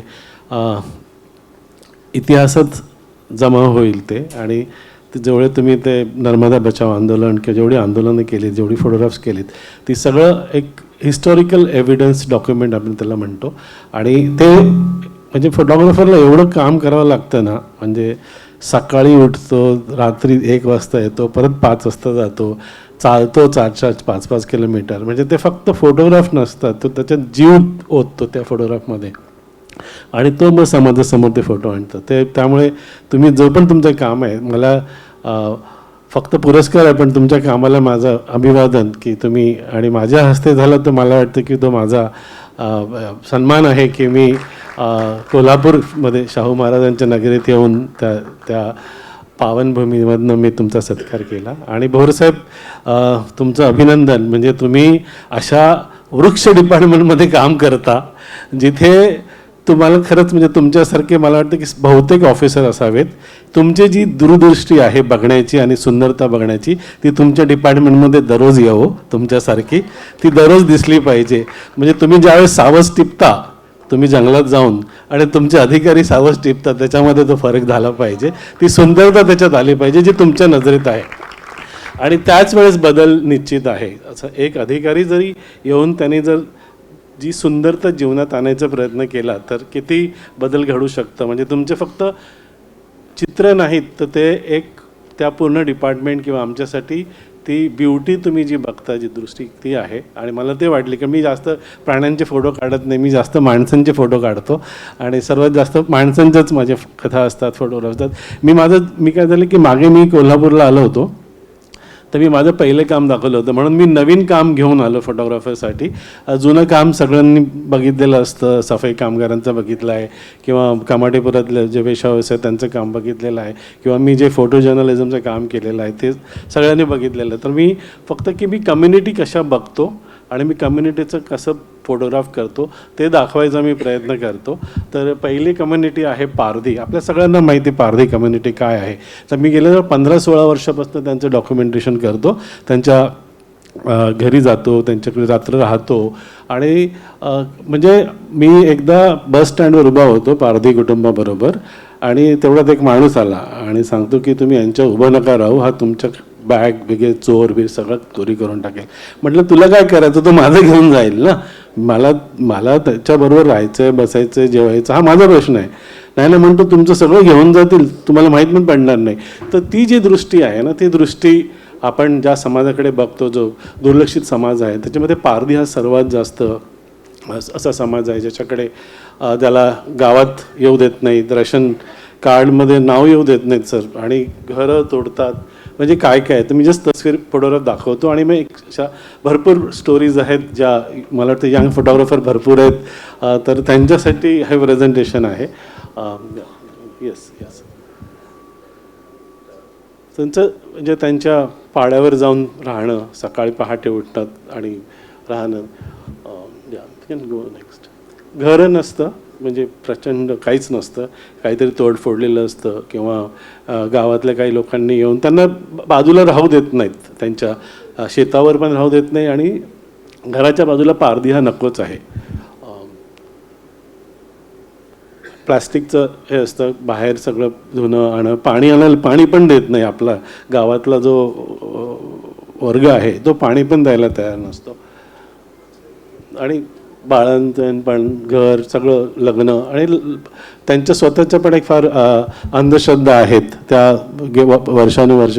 हा ज्यावेळेस ब्रिटिशनी त्यांना क्रिमिनल ट्राईब म्हणून घोषित केलं, तर त्याचा तो जो स्टिग्मा आहे तो आजही आहे चालू. आता पक्षी अगोदर ते घ्यायचे, पिंजरा लावायचे आणि मग पक्षी विकायचे, आता ते पण गेलं. त्यामुळे आणि दुसरा काहीच व्यवसाय नसल्यामुळे चोरी हा त्याचा म्हणजे करू शकतो असं त्यांनी त्याला लिगलाइज करून टाकलं, कारण की दुसरा पर्यायच नाही जगण्यासाठी. नावं ही बिर्याणी भोसले, म्हणजे ज्यावेळेस शाहू महाराजांनीच त्यांना स्वतःचं नाव दिलं, त्यांना नावं नव्हते, पण तरी ती नावांचा जो स्टिग्मा आहे, दगडू भोसले, बिर्याणी भोसले, अशीच नावं आहेत सगळ्यांची आजही. आणि गाईवर ते ह्याचे करायला जातात, पक्षाचं आणि शिकार करण्यासाठी जातात, आणि त्याच्यातलं जे गाईचं दूध येतं ते दूध वापरत नाहीत. आपणच्या किती पुढे ते म्हणतात ते दूध त्या बाळासाठीच आहे, ते आपल्यासाठी नाही आहे. म्हणजे केवढं शिकण्यासारखं आहे. जंगलातलं प्रत्येक गोष्ट त्यांना माहीत आहे. हा पक्षी ते विकतात, 250 ते 500 रुपयाला जातात विकत. आणि भरपूर जे मुंबईमध्ये जे सिग्नलवर लोक दिसतात तुम्हाला, ते त्यांची ऑलमोस्ट कुटुंब जेलमध्ये असतात आणि ते कुटुंब निवासाठी ते विकतात. ही त्यांची जात पंचायत आहे जी फार वाईट आहे, म्हणजे पिढ्यानपिढ्यान चाललेली त्यांची जी पंचायत आहे. काहीही निर्णय देते, काहीही निर्णय कितीही पैसे देते आणि मग ते मांडतात त्या पंचायतीवर. ते त्यांचा भरपूर विश्वास आहे. भांडणं, मारामारी, 24 आवर्स भांडणं असतात. म्हणजे तुम्ही तिथे राहिलात ना, म्हणजे ते येऊच शकत नाही की ते प्रेमाने राहतील, नाही. ते तुम्ही कंटिन्युअसली भांडणं, बिकॉज की दरिद्र एवढं आहे, जागा नाही, घर नाही, शिक्षण नाही. शाळेमध्ये मुलं जाऊ शकत नाही कारण की तो बसतच नाही वर्गात. पहिल्या वर्षी तिसऱ्या किंवा दुसऱ्या महिन्यातच तो येणं बंद करतो, त्यामुळे शाळेत जाणं नाही. दुसरं झालं ना. जवळजवळ 12-13 वर्षाचं डॉक्युमेंटेशन आहे, अजूनही काम करतं. त्यांच्या ह्याच्यातल्या ज्या मेन गोष्टीज आहेत त्या अजून भरपूर आहेत, की जो पोलिसांकडनं अत्याचार होतो किंवा इतर गुंडांकडनं होतो किंवा जी ॲट्रॉसिटी त्यांच्यावर होती ती प्रचंड प्रमाणात त्यांच्यावर आहे.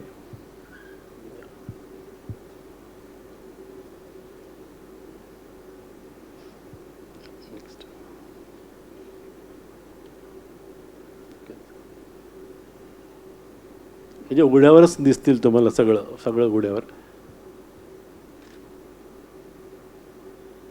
कुटुंबाला प्रचंड मारहाण केली होती गावकऱ्यांनी. त्यांच्या स्वतःमध्ये पण फार व्हायलन्स आहे, नवरा बायको भांडणं भरपूर आहेत. आणि आता अगोदर ते एवढेच हुशार आहेत की ते त्या पक्षाचा आवाज काढतात आणि त्या पक्षाचा आवाज एवढा काढतात की तो पक्षी बरोबर त्यांच्या जाळात येतो. म्हणजे काही करत नाही, फक्त ते शिट्टी मारतात 2-3 मिनटं आणि तो पक्षी वाटतं की दुसरा पक्षी येऊन बसलाय आणि ते त्याच्या ट्रॅपमध्ये येतात. आता ते मोबाईल यूज करतात, पाणी आणण्यासाठी भरपूर दुसऱ्या गावात जावं लागतं. Access of water is not there. दुसरं घे, पुढचं घे. हां, आणि मग तुम्ही प्रश्न विचारा मला, मी सगळं काम दाखवतो. नेक्स्ट कोल्हापूर सुधारक कोल्हापूर प्रेझेंटेशन. हां हां नाही, कोल्हापूर. हो, दुसरं घे, धनगर घे. म्हणजे कम्युनिटीज दाखवतो. धनगरांसाठी मी परत महाराष्ट्रात धनगर कम्युनिटी ज्यावेळेस रिझर्वेशन मागत होती त्यावेळेस आम्ही महाराष्ट्रातले ट्रायबल आणि धनगर यांचा एक अभ्यास केला होता. आणि त्यांच्याबरोबर नोमॅडिक ट्राईब आहे, एका गावातनं दुसऱ्या गावात ह्याच्यासाठी फॉडरसाठी फिरतात. I just run through. या अगेन एक 3-3.5 वर्षाचं आहे.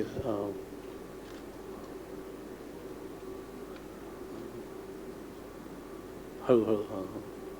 तर इथे एवढे अजून हे पण जमवणार की इथे सापाची आपल्याला एवढी भीती असते, माळरानावर असतात, पण त्यांची स्त्री घाबरत नाही तिथे. तिथे ती बाळंती पण होते, एका गावातून जाते.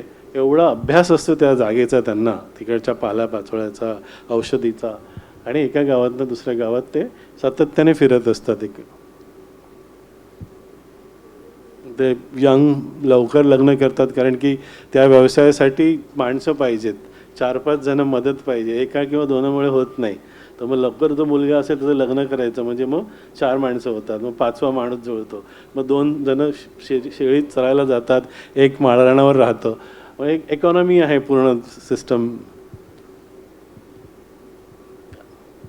आणि असं ते फिरतात. म्हणजे अमेझिंग द वे. त्याच्यात त्या सगळं असतं, त्याच्यात कोंबडी काय काय सगळं त्याच्यात. म्हणजे अगदी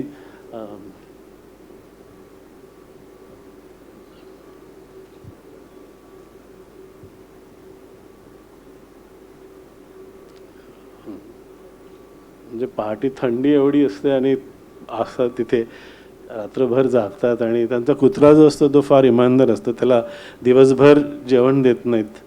2 दिवस त्याला उपाशी ठेवतात आणि रात्री त्याला सोडतात. तो कुत्रा जर तुम्ही त्याच्या जवळ जरी गेला तर ते तुम्हाला फाडून टाकेल. आणि मग तो सकाळ झाली की त्याला पूर्ण पोट भरून जेवण देतात, मग दिवसभर झोपतो. तर कुत्रा त्यांचा फार इम्पॉर्टंट प्राणी त्यांचा. आणि फॅमिली अगेन हाऊस. हां,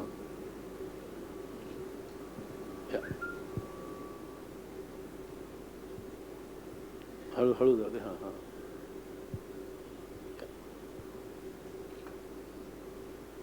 म्हणजे मी इथून मुंबई चारी दिशेला जिकडनं निघतात फिरलोय.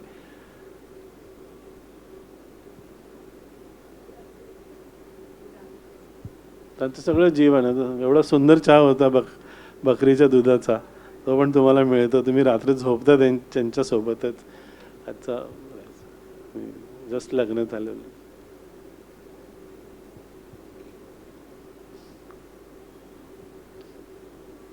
मी आज पहिल्यांदा दाखवतोय काम. हे काम आतापर्यंत दाखवलं नाही, म्हणजे फर्स्ट टाइम.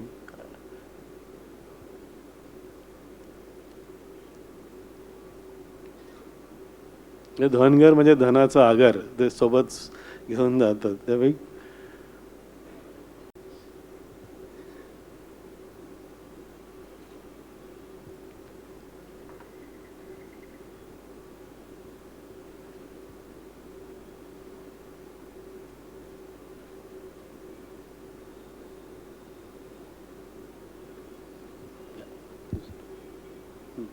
पुढचं घे.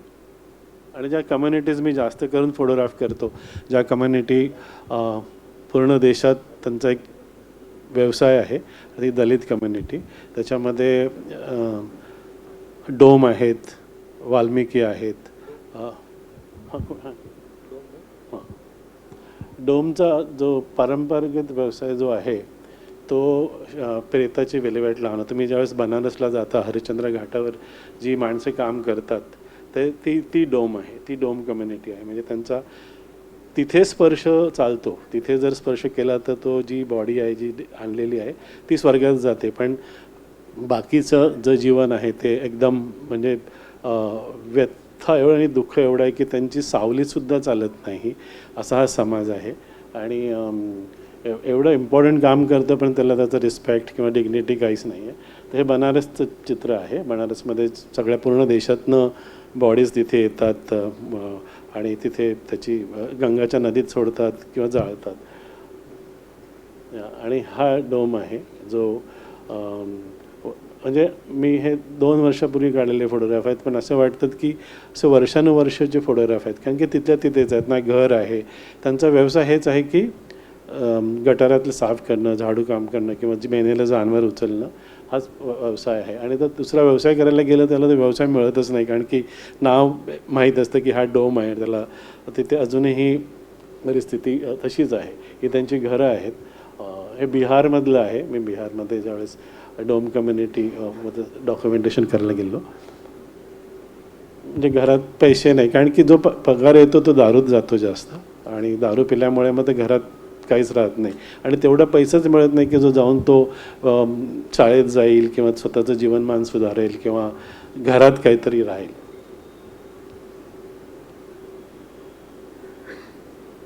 हालाकीची परिस्थितीमध्ये जीवन जगत आहेत आणि त्यांना महादलित म्हणतात आता. तशीच दुसरी कम्युनिटी आहे जी लास्ट घे पुढे.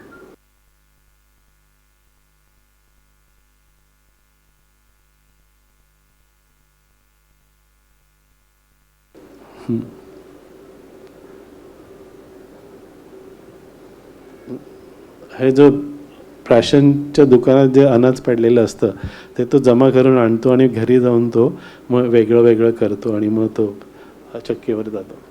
हे भरपूर आहेत, म्हणजे याच्या बिग स्टोरीज आहेत. मी थोडक्यातच सांगतो आहे. It's a kind of long big documentation of writing and photograph. दुसरं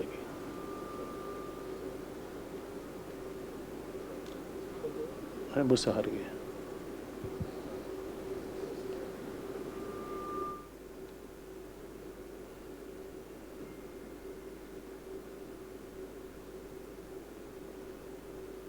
हे मुसहार आहे. मुसहार म्हणजे उंदीर खाणारी माणसं, जी बिहारमध्ये एक पूर्णपणे महादलित समाज आहे जो वर्षानुवर्ष तो बॉन्डेड लेबर होता आणि त्याला पैसे नाही मिळायचे.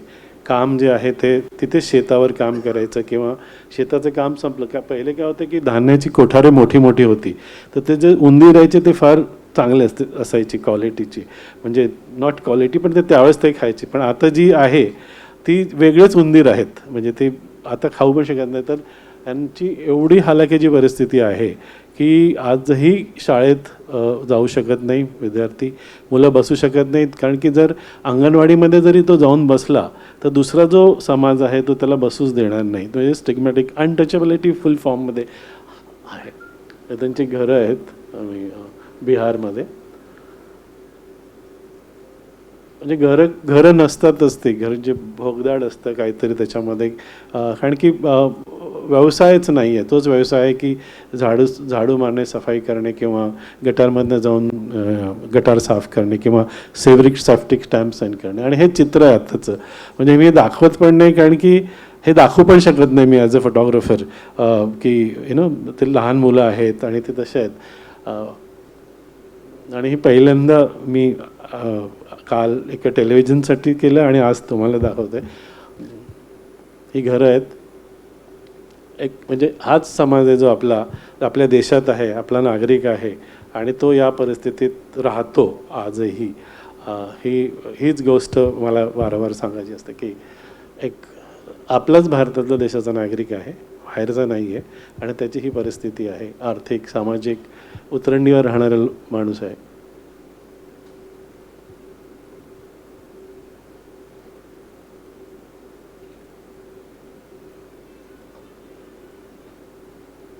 म्हणजे घरात काहीच नसतं लिटरल, म्हणजे पैसाच येत नाही, कारण काम पण करू शकत नाही, कोणी काम देणार पण नाही त्यांच्या जातीमुळे. सगळे मुलं कुपोषित असतात, बाया अनेमिक असतात, माणूस दारूमध्ये असतो जो पण 10-20 रुपये कमावतात तो. म्हणजे अगदी चिखल घराच्या आजूबाजूला, म्हणजे वाईट परिस्थिती. म्हणजे मला ते डायजेस्टच करायला होत नव्हतं की मी काय फोटोग्राफ करतो आणि काय काढतोय. हे एडिटेड आहेत मोस्ट ऑफ देम, त्याच्यातले अजूनही वेगळे फोटो नाही.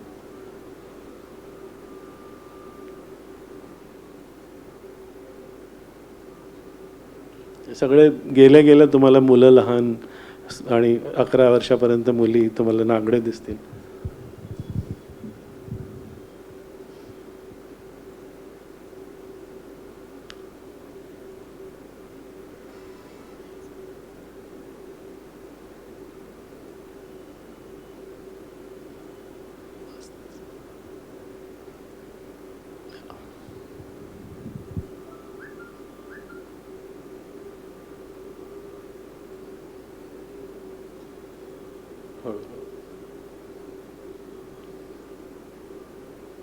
हे वर्ग आहे, त्याच्यामध्ये राशनचं दुकान आहे.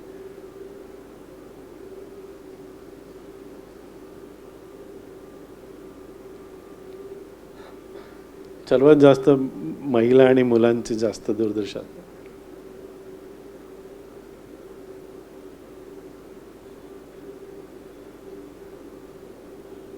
हे पण तेच राशन आणून एकत्र करतात. हे घरं आहेत.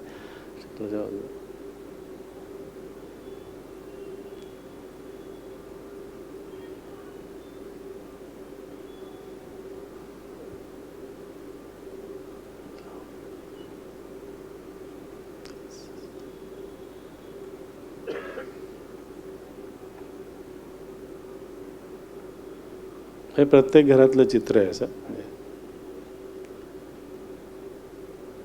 ही वेगळी शाळा केली त्यांच्यासाठी, पण ते इन्क्लुजन असायला पाहिजे तरच शिकू शकतो. त्यांच्या कम्युनिटीमध्ये शिकून परिवर्तन नाही होऊ शकत. सगळे एकत्र घटक आले पाहिजे. वाल्मिकी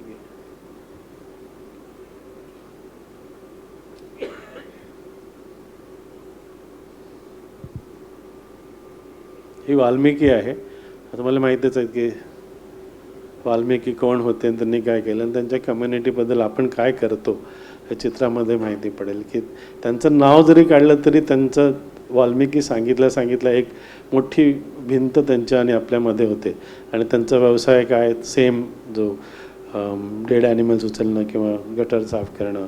आणि त्याच्यामध्ये इथे जास्त आहे की ते इवन माणसांचे गू घाण हाताने उचलून ते 1.5 किलोमीटर जाऊन शेतात टाकतात. आणि त्याच्यामध्ये स्त्रिया जास्त आहेत, त्याला मॅन्युअल स्कॅव्हेंजिंग करतात. आणि सरकारने बंद केला आहे 2013पासून कायदा आहे, पण तो कायदा काही अस्तित्वात नाही आहे. त्याचं एकही रजिस्ट्रेशन होत नाही किंवा केस होत नाही. आणि हा जो व्यवसाय आहे परंपरागत आहे. म्हणजे सासूकडनं सुनेकडे जातो, सुनेकडनं परत सासूकडे जातो, आणि हे हजारो वर्षापासून चालू आहे. आणि त्याच्या बदल्यात त्यांना फक्त काय मिळतं, पैसे जर मागितले तर म्हणतात पैसा काय को चाहिए आपको, हम खाना दे रहे ना आपको. म्हणजे एवढी मानसिकता आहे, उच्चवर्णीय जो समाज आहे. आणि जेवण त्यांना वर फेकून देतात आजही. म्हणजे जर त्यांच्या घरात जातात ते कोणत्या वस्तूला हात लावायची नाही, पण टॉयलेट सगळे साफ करायचे, घाण सगळे साफ करायचे. मी त्यांना विचारलं की तुम्ही पाणी पिता का यांच्या घरात, म्हणतात पाणी की बात ही छोड़ो भैया, हमको ऐसे जाना पड़ता है, किसी भी चीज़ को हमारा स्पर्श नहीं होना चाहिए. तर हे आहे, ते मध्य प्रदेशमधलं आहे जास्त. मध्य प्रदेश, दिल्ली, 4-5 राज्यात मी केलं होतं. स्लोली.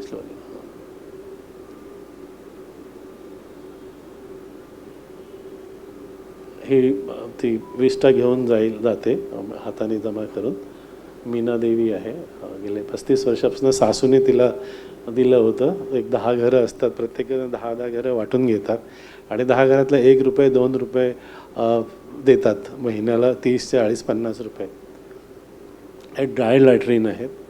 आम्ही वॉटर एड म्हणून मोठा एक प्रोजेक्ट केला होता की जेणेकरून सरकारचं लक्ष त्याच्यावर जावं.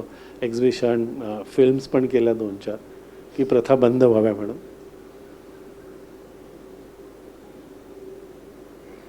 त्यांचं एक साधारण वाल्मिकी हे दिल्लीच्या बाजूचं आहे, म्हणजे ते घरात जाऊन साफ करतात. अगेन शिक्षण नाही कोणाचंच.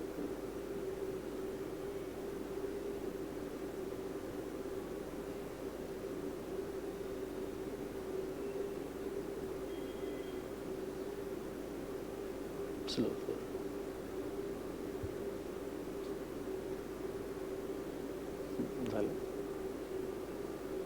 हँग झालं. स्त्रिया जास्त त्याच्यामध्ये जास्त काम करावं लागतं त्यांना. पहाटे उठून ते करायचं, मग संसार, ही घरं त्यांची. आरामात जात. हां,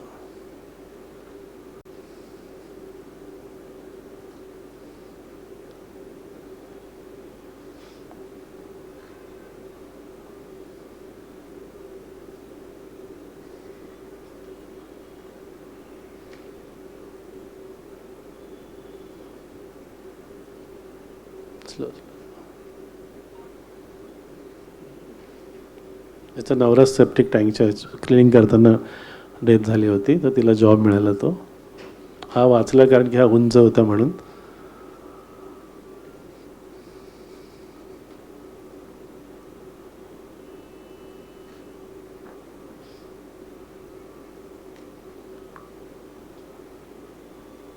म्हणजे आपण बघू शकत नाही, ते दररोज सकाळी पहाटे उठून काम करतात. आणि एक असा पूर्ण समाज आहे जो हे काम करतो.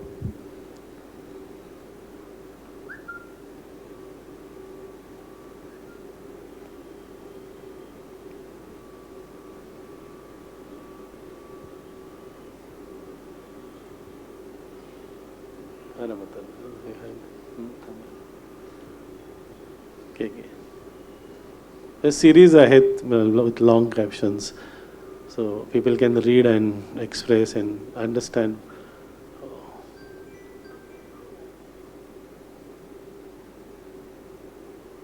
दोघं नवरा बायको सकाळी येतात का मग?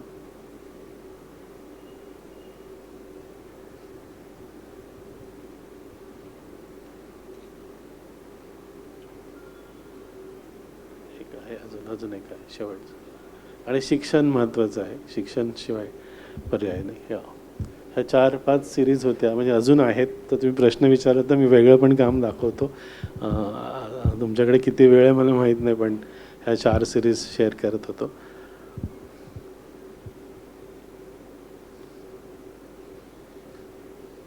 आहे काही प्रश्न असतील म्हणजे, किंवा मी प्रयत्न करेन उत्तर द्यायचा. मी म्हणजे हे फोटो बघितल्यावर ताबडतोब प्रश्न येऊ शकत नाहीत, हे पण म्हणतो. पण या हो, कम्युनिटीजमध्ये ॲक्सेप्टन्स जो असतो, हो, फोटोग्राफर म्हणून तुम्ही जाता, ते तुम्ही त्यांना ते कॅमेऱ्याची पण सवय नसते, तर तो किती पिरियड तुम्हाला लागतो त्यांच्याशी एवढं बॉन्डिंग निर्माण व्हायला, किंवा ते ॲक्सेप्टन्स त्यांच्याकडून यायला? नाही, सर्वात महत्त्वाचं काय असतं की तुम्ही किती माणूस म्हणून जाता. आपण ज्यावेळेस जातो ना, मी फोटोग्राफर, सुधारक कोलवे असे जातो, तर जर तुम्ही माणूस म्हणून गेला ना आणि हळूहळू जायचं. आपल्याला काय घाई असते की आजच्या आजच फोटो मिळाले पाहिजे, आत्ताच मिळाले पाहिजे.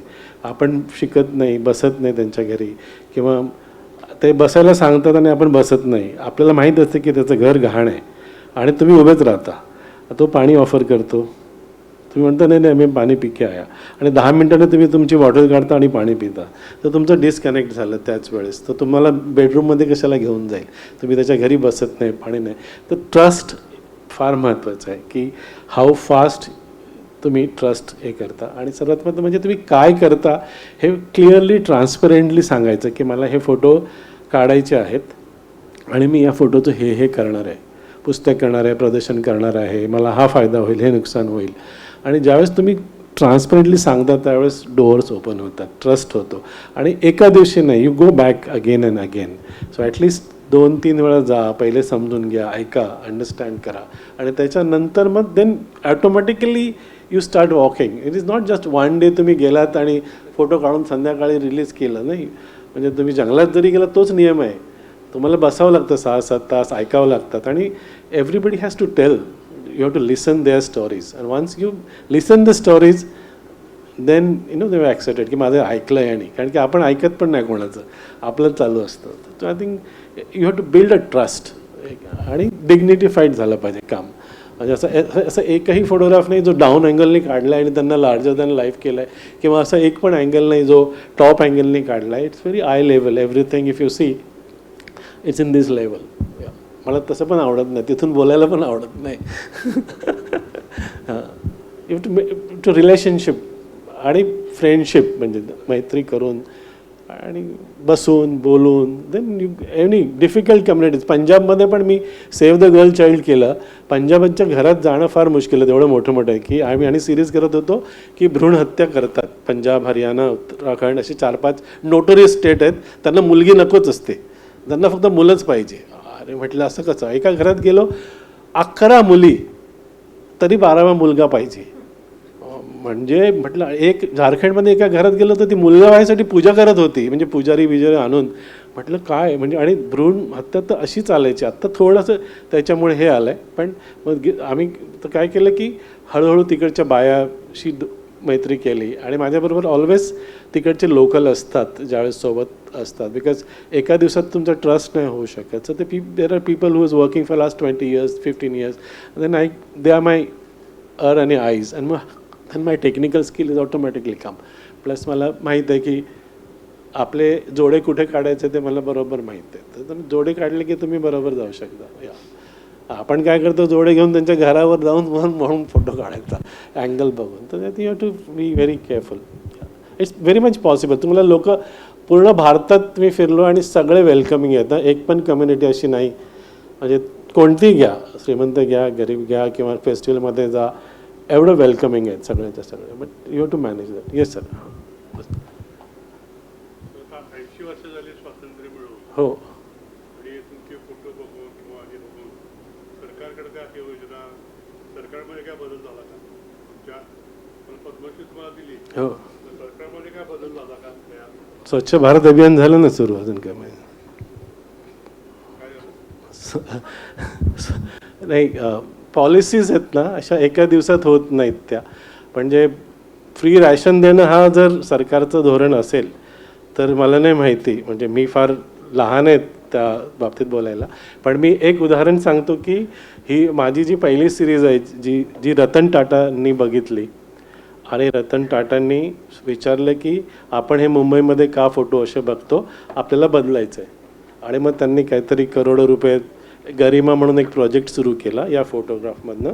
मग त्यांच्यासाठी धुण्याची जागा, बसण्याची जागा, त्यांच्या हेल्थसाठी. तर इट्स पॉसिबल. म्हणजे एक फोटो चेंज करू शकत नाही, पण जर कोणीतरी चांगला माणूस आणि कोणी बघितलं ज्याला नैतिकता आहे किंवा ज्याला सेन्सिटिव्हिटी आहे तर बदल घडू शकतो असं. पण मला नाही उत्तर देता येणार तुमचं. म्हणजे मी माझं काम करत राहतो, जे फोटो काढायचे ते दाखवायचं. म्हणजे आणि पॉलिसी आम्ही ज्यावेळेस कुपोषणावर मी मोठी सिरीज केली होती 5 राज्यात, दाखवू म्हणजे ती कुपोषणाची आहे. आणि मी अजून एक मोठी सिरीज केली होती की गरोदर स्त्रिया जन्म द्यायच्या वेळेस सर्वात जास्त मृत्यू व्हायचा त्यांचा पण आणि मुलांचा. ती झारखंडमध्ये केली होती. आणि त्यानंतर मग मी कुपोषणाची केली. जे मुलं वाचायला लागले मग कुपोषण वाढायला लागलं. अशा सिरीज आहेत सगळं. मग कुपोषण वाढायला लागले, मग अंडी द्या, दूध द्या, त्याच्या सिरीज सुरू झाल्या. तर ती कुपोषणाची मोठी सिरीज केली होती मी. आणि त्याच्यात बऱ्यापैकी बदल व्हायला सुरुवात झाली होती. सेक्रेटरीज आले होते, मिनिस्टर्सचे फोन आले. दिल्लीमध्ये आम्ही एक्झिबिशन केलं होतं आणि आम्ही 3-4 सेमिनार्स ठेवल्या होत्या त्या फोटोच्या अनुषंगाने बघावं. आम्ही एक चांगलं डॉक्युमेंट केलं होतं आणि पूर्ण सरकार म्हणजे या आताच्या सरकारला दिलं होतं. आणि त्यानंतर बऱ्यापैकी काय नेटवर्क सगळं आहे आपल्या देशात. फक्त गॅप्स आहेत. ते गॅप्स जे आहेत ना, काही फार चांगलं करतात, काही राशनला पैसे आलेले असतात पण 15 दिवस उशीर करतात. म्हणजे पैसे त्याचे नाहीत, शासनाने दिलेत पैसे अन्न घ्यायला मुलांसाठी, पण हा अडून बसतो की हे कागज लेके आओ, कागज लेके आओ. सरकारने पैसे दिलेले आहेत, अनाज पण दिलेले आहेत. मग तो तेवढ्या उंचीवर कोण जाईल? ती अंगणवाडीची ती डोंगरावर राहते तर एक पाडा, तर डोंगरावरचा का चालत जाईल? मग ते म्हणतात की आम्ही खाली येतो घ्यायला, तर ते पण देणार नाहीत. अशा म्हणजे भरपूर तुम्ही कॅप्शन्स आहेत त्याचे. PDF आहे, दिसेल का?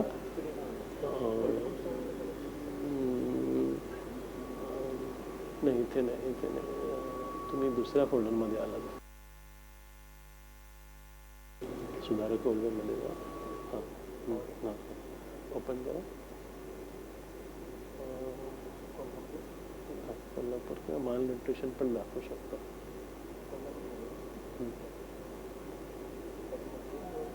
फर्स्ट एंड हो, होईल ना? ती हो हो. त्याचे पण भरपूर डॉक्युमेंट पण आहेत, टेक्स्ट पण आहे. आणि महाराष्ट्र, छत्तीसगड, झारखंड, ओडिसा, आसाम अशा राज्यात आम्ही जाऊन, हे सगळी राज्यामध्ये जाऊन फॅमिलीलाच भेटणं, त्यांचे फोटोग्राफ काढणं.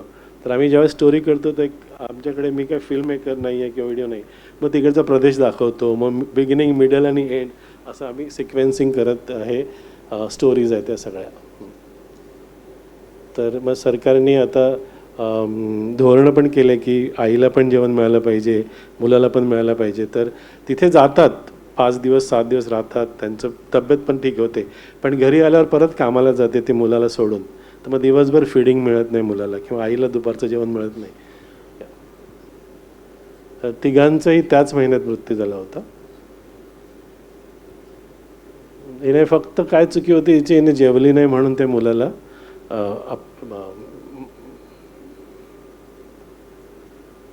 आणि एवढं, म्हणजे ज्या वयात तो एवढा उड्या मारतो त्यामुळे तो निश्चित पडला आहे. नाही तर लहान मूल, असं 1-1.5 वर्षाचं मूल तुम्ही बघितलं तर इकडनं तिकडे चारी कोपऱ्यात फिरतो, पण त्यांचं ते माल न्यूट्रिशन नसल्यामुळे. ही दाबून ठेवली होती ज्यावेळेस मी फोटोग्राफ काढायला गेलो, आणि माहीतच नव्हतं. ते सगळे असे लपवतात ना बिगिनिंगला की कोण आलं की काय आलं. मग आम्ही हळूहळू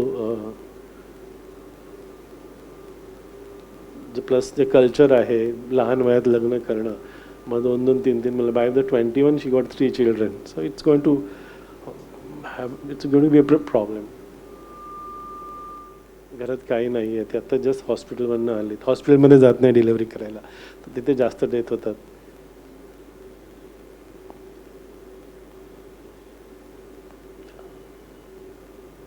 ती लग्न झालं, मुलगा झाल्यावर मुलगा माल न्यूट्रिशन म्हणून नवऱ्याने सोडून दिलं, मग ती आई बाबांकडे राहायला आली. झारखंडमधल्या हॉस्पिटलमधलं पिक्चर आहे.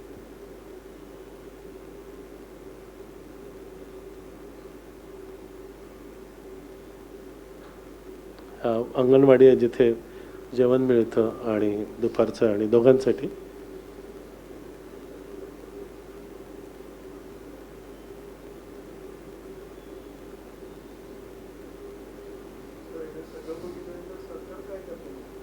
सरकार आपलं काम.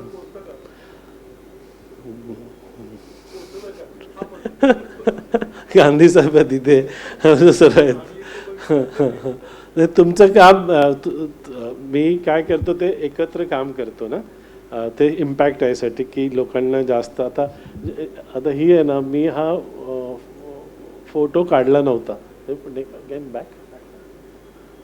हा आपल्या महाराष्ट्रातला आहे. हो, महाराष्ट्रातला आहे. आणि 1990 साली पण ती स्थिती होती, आणि आता पण तशीच आहे. पण तिकडचं कल्चर तसं आहे, त्या मुलं मुली लवकर लग्न करतात, शाळेत कॉलेजमध्येच असताना प्रेमात पडतात, आणि ते ट्रायबल असल्यामुळे ते अजून एक वेगळं त्याच्यासाठी हे आहे. तर नाशिक आणि भिवंडीच्या मधला मी विसरलो नव्हता, जव्हार मोखाड्याचं पिक्चर आहेत. हां, तर हे हॉस्पिटलमध्ये आहे. तर मी हे काढलं होतं बाळाने, नंतर आईचे फोटोग्राफ नंतर काढले. ज्यावेळेस बाळंतीण झाली त्याच वेळेस त्याचं झालं होतं. नेक्स्ट ही आई होती. मला माहीत नव्हतं की ही आई आहे त्यावेळेस, पण नंतर मग नर्सने सांगितलं की भैया ये माँ थी उसकी. लोकांच्या पर्यंत जायला पाहिजे आणि त्यांचं सुधारणा व्हावी याच्यासाठी काय आपण सगळ्यांनी मी काम दाखवतो ना. आता बदल तुमच्यामध्येच होईल ना कुठेतरी छोटा छोटा. तुम्ही पण केलंय. हो हो. लोकांच्या म्हणजे जे कार्यकर्ते आहेत, जे करणारी माणसं त्यांच्यावरून ते बोलवले, त्यांना ते का आकलन होतं. आता साधारण पर्यावरणाच्या संदर्भात झाड तोडू नका म्हणताय, पण झाडाची कत्तल किती होते हे त्या राजकीय माणसांना दिसत नाही. तेव्हा त्याचं काय हो. कोणाला म्हणजे आपल्याला विकास तर पाहिजे, पण तर balance जर होतं. करणार असलं तर काय उपयोग? नाही, म्हणून माझा जो विषय तो माणूस केंद्रित आहे की माणसाच्या ज्या व्यथा आहेत दुःख आहेत ते. हां हां. आपल्याकडे पण या सगळ्या गोष्टी तसंच वाईट आहे. यू वॉट अ पर्टिक्युलर हो अशी आम्हाला संधी दोन नाही का म्हणजे सांगलीच्या वेश्या व्यवसायाचा हो मी पण केलं. हो हो. आणि गोकुळचं इतकं विदारक होते म्हणजे माझं मला म्हणजे अरे काय आहे हे असं झालं होतं, पण त्याचा इम्पॅक्ट झाला लोकांच्या की सुधार. हो हो हो. पण आता हे जर बघितलं तर हे नाही कॉन्स्टंट आहे. हां म्हणजे ते बघितलं आपला देश प्रगतशील देश आहे कसं म्हणायचं नाही आता ते आपला देश प्रगतशील आहे किंवा आता हा ते कॉन्व्हर्सेशन तुमच्याकडे ठेवतो मी है ना. सोमालियाचा सेम फोटो होता तो. हो हो हो. वल्चरचा फोटो. नाही वारलं की काय झालं माहित नाही, पण त्या फोटोग्राफरनी आत्महत्या केली. हे छत्तीसगडमधलं आहे. आपण बोलू याच्यात अजून याच्यात वेगळं अजून काम आहे. हे अजून वेळ असेल तर आपण बघू. आणि तर हे ओडिसामधलं आहे.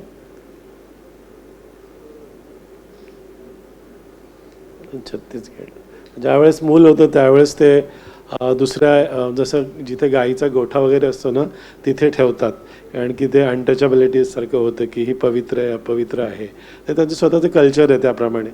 आणि मग ते जन्म तिथे देतात. आता विचार करा जर हे घर असेल तर आई आणि बाळाचं काय होईल ना. पिरियड झाले की दुसऱ्या घरात ठेवायचं, त्या घरात राहायचं नाही.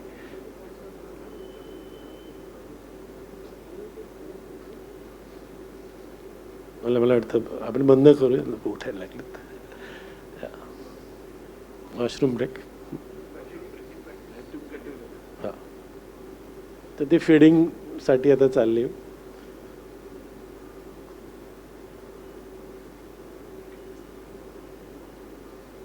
हे वेस्ट बेंगॉलमधलं आहे. जे टी वर्कर्स असतात ना, जे पाला गोळा करून चहा बनवतात, त्यांचा आजही पगार 135 रुपये आहे आणि 7-7 दिवसांनी 10-10 दिवसांनी मिळतात. तर आणि आपण चहा किती मस्त पितो, पूर्ण जगात चहा पितो आपण म्हणजे दिवसाला. आणि जो चहा आपण पितो तो जगभरात पितो, म्हणजे तो जातो इथून आपल्या इथून. या ठीक आहे. येस अजून आहेत दुसरं, पण मी पुढच्या वेळेस काय दाखवू की बस करू. हो लावणी दाखवू. लावणी आहे तिथे. लावणी आहे. मी आत्ताच बॉलिवूडचं माझं काम एक्झिबिशनमध्ये होतं NGAमध्ये. ते म्हणजे तुम्ही तो विरोधाभास पण दाखवतो, मग तुला दोन्ही दाखवतो. मग ते 2 दाखवून आपण बंद करूया. आदित्य कुठे? हाय हाय हाय हाय. तुम्ही फोटोग्राफरसाठी आलाय सिरीज. हां बोला.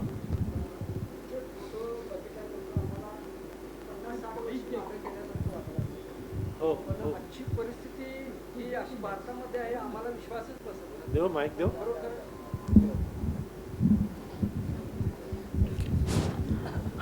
आपले फोटोग्राफ बघताना आम्हाला एक 50-60 वर्ष मागं गेल्यासारखं वाटायला लागले. इतके जिवंत तुम्ही फोटो काढलेत आणि आमचा विश्वास बसत नाही की आज हे आम्ही भारतामध्ये बघतो आहोत. एका साईडला आम्ही सुजलाम सुफलाम भारत बघतो, जाहिराती बघतो कितीतरी खूप जाहिराती असतात, पण हे अक्षरशः म्हणजे विश्वास बसत नाही इतकं तुम्ही त्या डीपमध्ये गेलेला आहात. आज दारिद्र्य हे भारतामध्ये आहे. आम्हालाही खूप वाईट वाटतं की आम्ही आज सुजलाम सुफलाम भारत बघतो, पण तुम्ही जे बघितलं ते एक वेगळ्या नजरेने बघितला आणि आमच्या समोर आणलात. खरोखर आम्ही तुमचे आभार मानतो. धन्यवाद सर. हॅलो, मी वर्तमानपत्रात काम करत होतो आणि त्यावेळेस गोपीनाथ मुंडे उपमुख्यमंत्री होते. तर आमच्या पत्रकारांना सवय आहे, अनिल सर, पत्रकारांना सवय आहे, आम्ही सगळं शोधतो. तर आम्हाला माहीत झालं की गोपीनाथ मुंडे साहेबांचं काहीतरी आहे, बरखा म्हणून कुठेतरी आहे. आणि आम्ही मग शोधायला लागलो, मी पत्रकार, आम्ही निघालो महाराष्ट्रात बरखा शोधायला.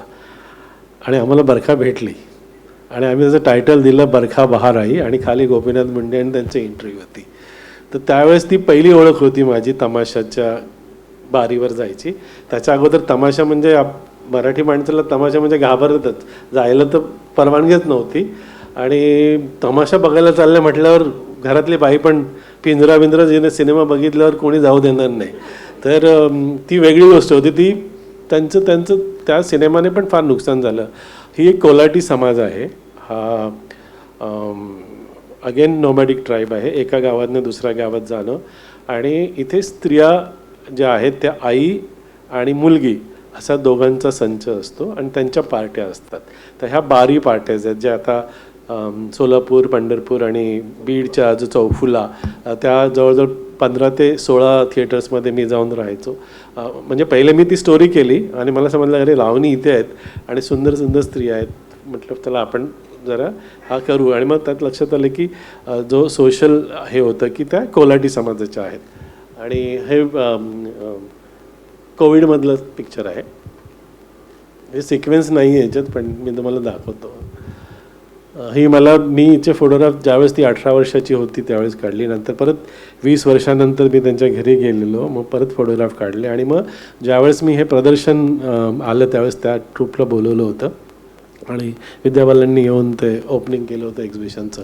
पण माझ्या अजून त्या वेगळ्या स्टोरीज आहेत की ते जास्त म्हणजे वेगळीच गोष्ट आहे. हे प्रायव्हेट बैठक आहे.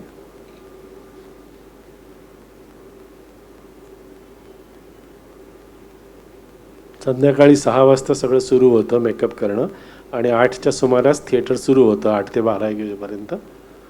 आणि एक्झॉटिक डान्स फॉर्म आहे पूर्ण. अगदी हे ते म्युझिशियन्स होते. हे त्यांची घरं आहेत. एका रूममध्ये 10 ते 12 14 मुली राहतात. स्वयंपाक बाजूला असतो. त्याच्यातल्या महाराष्ट्रातल्या भरपूर फेमस 3-4 जणी याच्यात आहेत. हे बहिणी आहेत दोघी, छाया खुटेगावकर आणि माया खुटेगावकर. हे त्यांची मुंबईत आले की मेकअप रूममध्ये मी फॉलो करतो, म्हणजे जास्त दिवस काम करतो. एका महिन्यात नाही, टचमध्ये राहतो, जातो, परत फोटोग्राफ काढतो, परत टाकतो, मग वाढत जातं सिरीज अशी. मग ती मग नंतर मी 20 वर्षानंतर मोठं प्रदर्शन केलं, जे कलकत्ता, दिल्ली आणि मुंबईमध्ये प्रदर्शन केलं. आणि परफॉर्मन्स पण ठेवतो मी. अजून इथे पण वेगळं, म्हणजे एक त्यांचं जीवन अगदी तारकांसारखं आहे आणि दुसरं घराच्या पाठीमागे वेगळं जीवन आहे. त्यावेळेस नटून येतात त्यावेळेसच वाटतात की अप्सरा उतरतात अशा. आणि सकाळी मोडणीमजवळ एक गाव आहे, त्या गावात नागपंचमीच्या दिवशीच मला वाटतं, हां नागपंचमी दिवशी होतं, तर पूर्ण गावात फिरतात. हे थिएटर्स आहेत.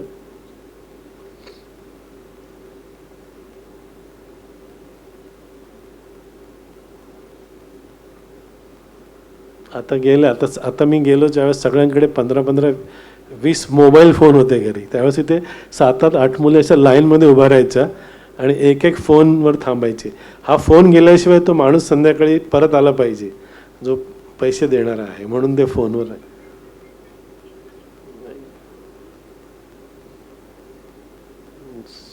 You there to witness.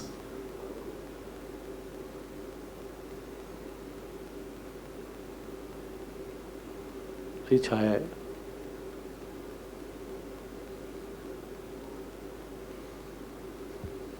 तुम्ही वाचाल तर भरपूर आहे, ते पिक्चर्स आहेत, मी सांगू शकत नाही, पण एक वेगळं विश्व तिथे आहे. प्रॅक्टिस इम्पॉर्टंट आहे. 5-10 रुपये दिले की तुम्ही तिला टच करू शकता त्या फेस्टिवलमध्ये. 9 किलोचं असतं, 7 ते 9 किलो.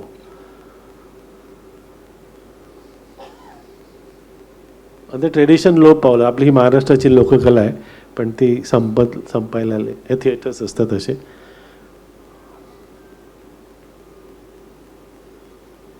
विठूबाई नारायणगावकर, फका आवाज होता यांचा.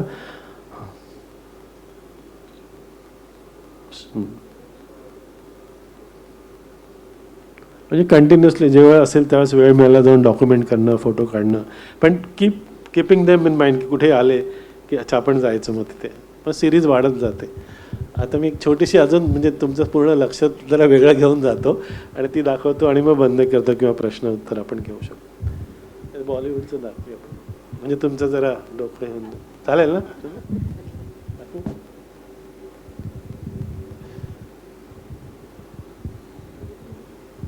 नाही हे नाही बाय, हां बरोबर, हां तिथूनच घे खाली. हे सिरीज म्हणजे अजून भरपूर आहेत, पण हे पिक्चर्स मी NGA मध्ये, नॅशनल गॅलरी ऑफ मॉडर्न आर्टमध्ये 100 वर्ष झाले होते हिंदी आणि मराठी चित्रपटाला, तर त्याचं डॉक्युमेंटेशन मी कुठेही गेलो की फोटोग्राफ काढतो. FTIला जाओ किंवा कोल्हापूरमध्ये आलो की काही ना एक फोटो काढत राहायचे. तर हे 10-15 फोटो आहेत, जास्त नाही आहेत. दादासाहेब फाळके आहेत, ज्यांनी सिनेमा महाराष्ट्रात चालू. हे ती प्रभात चित्रमंडळाची कंपनी. तर मी ज्यावेळेस FTIमध्ये गेलो तर माझी सवय आहे की ते डॉक्युमेंट करून ठेवायचं. जो फोटोग्राफ असेल किंवा ज्या वस्तू असतील ते काढून ठेवायच्या. डिजिटल होऊ शकतं किंवा फिल्मवर ते आर्काईव्ह म्हणून राहतं आणि नंतर कामात येतं. आता ज्यावेळेस मी हे दाखवलं त्यावेळेस त्यांना एवढा आनंद झाला की हे पिक्चर्स आपल्याकडे अजूनही आहेत. ते शेवटच्या प्रिंट असतील त्यांच्याकडे, आणि ते आग पण लागेल त्यानंतर तिथे. बिकम अ डॉक्युमेंट नाव. हा संत तुकाराम सिनेमाचं स्टील आहे, जो पहिला सिनेमा होता. तुम्ही आवर्जून बघा, हा व्हिडिओ आहे अवेलेबल. संत तुकाराम, हा राजा चंद्र. हां, तिथे एकाच पॉइंटमध्ये सगळे शूटिंग झाले आहेत तिथे. महाराष्ट्र जो सिनेमा होता, ही पहिली हिरोईन आहे देविका राणी.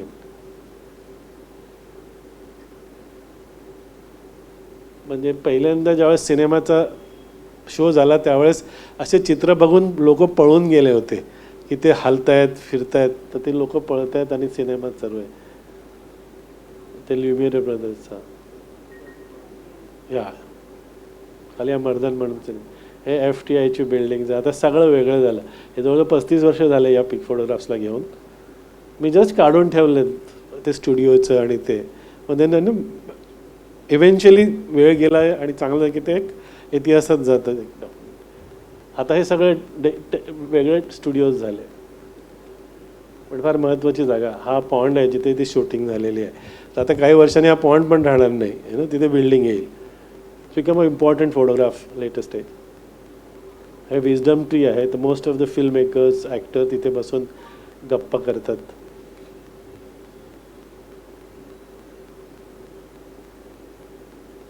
मी काय काढलेले फोटो आहेत.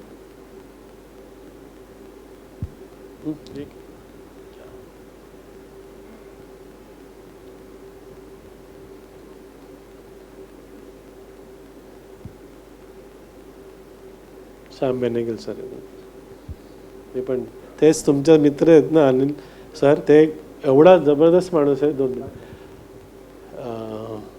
बरं सर, मी ना एक माझं पुस्तक पाठवलं गुलजार साहेबांना आणि ते त्यांनी रिसीव्ह केलं. दुसरं पुस्तक त्यांच्या घरातनं आलं की ही रिटर्न गिफ्ट तुला माझ्या पुस्तकाची. म्हणजे एवढा कलाकार दर्दी असायला पाहिजे. जसं तुमच्या फोटोग्राफबद्दल ते हो हां पत्र वगैरे लिहून पाठवतात. ते अमिताभ बच्चन लोक आहेत ना, तुम्हाला पत्र पाठवतात, ॲप्रिशिएट करतात ते की अगदी. म्हणजे मला दोघांची पत्र आलेली आहेत की फोटोग्राफ बघितले, आवडले. म्हणजे कलाकार असा असायला, गुलजार साहेबांसारखं असायला पाहिजे. हे फार पूर्वीचे आहेत माझे फोटोग्राफ. प्रतीक्षा म्हणून होतं.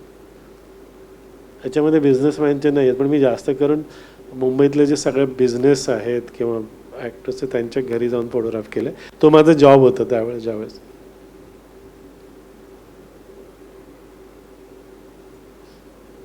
Very early images.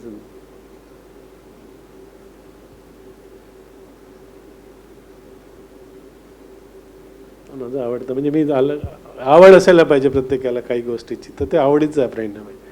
मला आवडतं शूटिंग बघायला जाणं, सिनेमा बघणं, मग ते त्याच वेळेस फोटो काढणं किंवा लोकांना भेटणं. म्हणजे लोकांचे फोटोग्राफ तर वेगळे आहेत. मी मदर टेरेसा, दलाई लामा अशी सगळी जी मंडळी आहे त्यांचं आवर्जून ते शहरात आले की मी माझा पूर्ण दिवस त्यांच्याबरोबरच असेल. म्हणजे ऑलमोस्ट सगळे फोटोग्राफर तेच करतात, मी असं वेगळं करत नाही.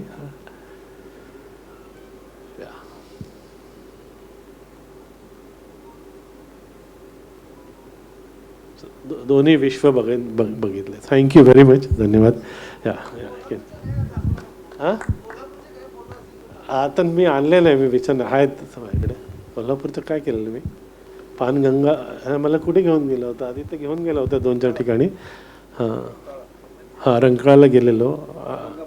हां नाही रंकाळा तलावात पण गेला. पण आम्हाला फार कोल्हापूर मला फार आवडतात. मी तुम्हाला किस्सा सांगतो कोल्हापूरकरांचा. आम्ही रंकाळाला एक्झिबिशन लावलं रस्त्यावर, इथे आहे. आम्हाला ना सर आमचं एक्झिबिशन बघून जवळजवळ 10 माणसं आले. हो तुमची किती मोठी टीम आहे? म्हटलं 12 लोकांच्या. माझ्या घरी जेवायला या, तुम्ही एवढं चांगलं काम करताय, तुम्ही काय एक्झिबिशन लावताय. कोणी नाश्त्याला घेऊन गेलं, कोणी जेवायला घेऊन गेलं, कोणी विचारतं पैसे देऊ का पुढच्या ट्रिपला जायसाठी. म्हटलं नको, तुमचं प्रेमच आलं. आणि सकाळी 5 वाजता आम्ही एक्झिबिशन लावलं होतं आणि 10-10:30पर्यंत जवळजवळ 100-150 लोकांना आमची भेट झाली होती. आणि प्रचंड म्हणजे जी कलेचं जे प्रेम आहे ना ते तिथे अगदी कोल्हापूरमध्ये आहे.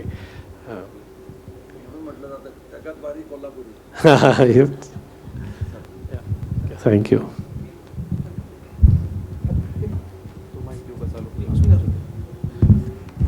नमस्कार. कार्यक्रमाच्या शेवटाकडं आपण आता आलो आहे. मी आभार प्रदर्शन करतो आहे. पद्मश्री सुधारक कोल्वे सर आपल्यामध्ये आहेत आणि त्यांचं इतकं छान मार्गदर्शन पूर्वीपासून होतं. माझी आणि त्यांची एक छोटीशी आठवण सांगतो की मी लोकमतला सुरुवात केली आणि पुढं ते आमचे चीफ एडिटर होते फोटोग्राफीचे. आणि इतका मोठा माणूस, आम्ही एकत्र 8 दिवस कोल्हापूर 2 व्हीलरमधून फिरवलं आहे. आणि माझं काम कसं असायचं हे सरांनी त्यावेळी बघितलं होतं. ह्याचा आनंद मला की सर माझ्यावर गाडीवर मागं बसले आणि आम्ही ती फोटोग्राफी करत होतो. जयेश ओसवाल सर असतील, ललित गांधी सर असतील, यांनी आम्हाला फार मदत केली या कार्यक्रमाला. जयेश ओसवाल सर तर दरवर्षीचं पुरस्काराचं रक्कम त्यांच्या थ्रू त्यांच्या वडिलांच्या नावे ह्या पुरस्काराला मिळते. संजीव भोर सर आहेत, अनिल वेल्हाळ पप्पा आहेत, यांना पुरस्कार आपण दिला आहे. त्याचा आनंद आम्हाला खूप होतो आहे. ह्या पुरस्कारामध्ये सुद्धा कायम नाव घेणं आणि आम्हाला महत्त्वाचं वाटतं आहे की जॉनी ट्रेनर कुटुंबीय सगळे, त्यांची मुलगी, जावई, मुलं ही आम्हाला जॉनी ट्रेनरचं नाव हे फार मोठं आहे आमच्यासाठी सगळ्यांसाठी. आणि त्याचबरोबर सगळ्यात दुःखद गोष्ट आहे की आम्हाला कायम म्हणजे इतके प्रेम आमच्याबरोबर असणारे, कायम मला चांगलं वाईट फोटोबद्दल शंका सांगणारे आमचे संजय देसाई काका या मागच्या वर्षी आमच्यातून गेलेत, आमच्यात नाही आहेत आत्ता. ते प्रत्येक कार्यक्रमातल्या चुका सांगून पुढच्या यादीत ते झालं पाहिजे असं सांगणारे सुद्धा आमचे संजय देसाई काका आता आमच्यात नाही आहेत. त्यांचा आशीर्वाद आमच्या बरोबर आहे. म्हणून ह्या वर्षीचा संजय देसाई दृष्टी पुरस्कार आम्ही सुरू केला. तो असाच पुढं कायम चालू राहील. आपण सगळेजण आलेत, बापू मकानदार आहेत इथं, ज्येष्ठ आहेत आमच्यातले. ह्या सर्वांचं मी आभार मानतो आणि आपला कार्यक्रम संपला असं जाहीर करतो. पुढच्या वर्षी अजून ताकदीनं हे किंवा वेगळ्या पद्धतीनं आम्ही समोर येणार आहे. त्याची सुरुवात आम्ही आजपासून करतोय. आम्हाला लक्षात येतं की वेळेचं आम्हाला जरासं प्रॉब्लेम आहे, पण फोटोग्राफर आहेत, पळापळीत त्यांना फोटो काढून पळायचं असतं. तसंच ह्या दृष्टीनं सुद्धा आम्ही पुढच्या वर्षी अजून ताकदीनं ह्या सगळ्यात उतरतोय. त्यावेळी तुमच्या सगळ्यांचे आशीर्वाद बरोबर असू दे. धन्यवाद.